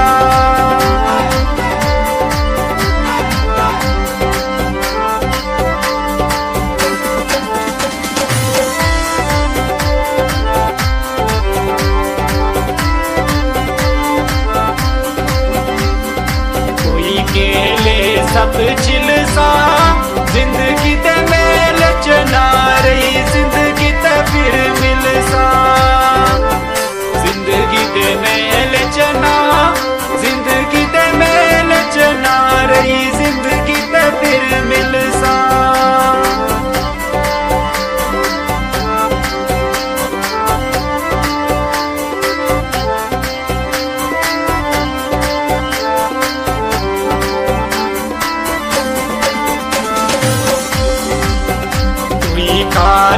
चाह पीती सोने लोकां ने दुनिया तबाह कीती सोने लोकां ने दुनिया तबाह कीती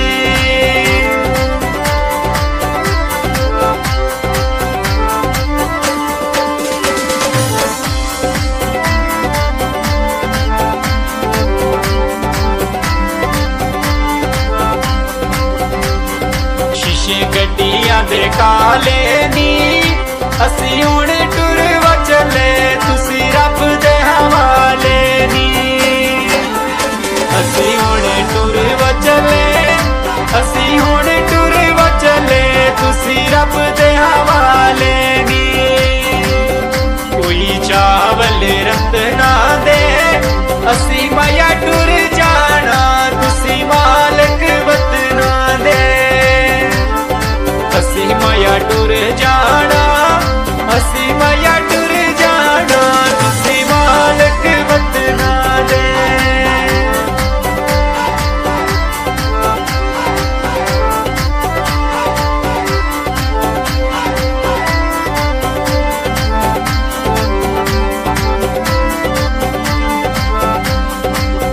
कोई कालवे मोरोंदा तेरे पीछे कानू रुल दे जे कोई तेरे जे आयो रोंदा तेरे पीछे कानू रुल दे तेरे पीछे कानू रुल दे जे कोई तेरे जे आयो रोंदा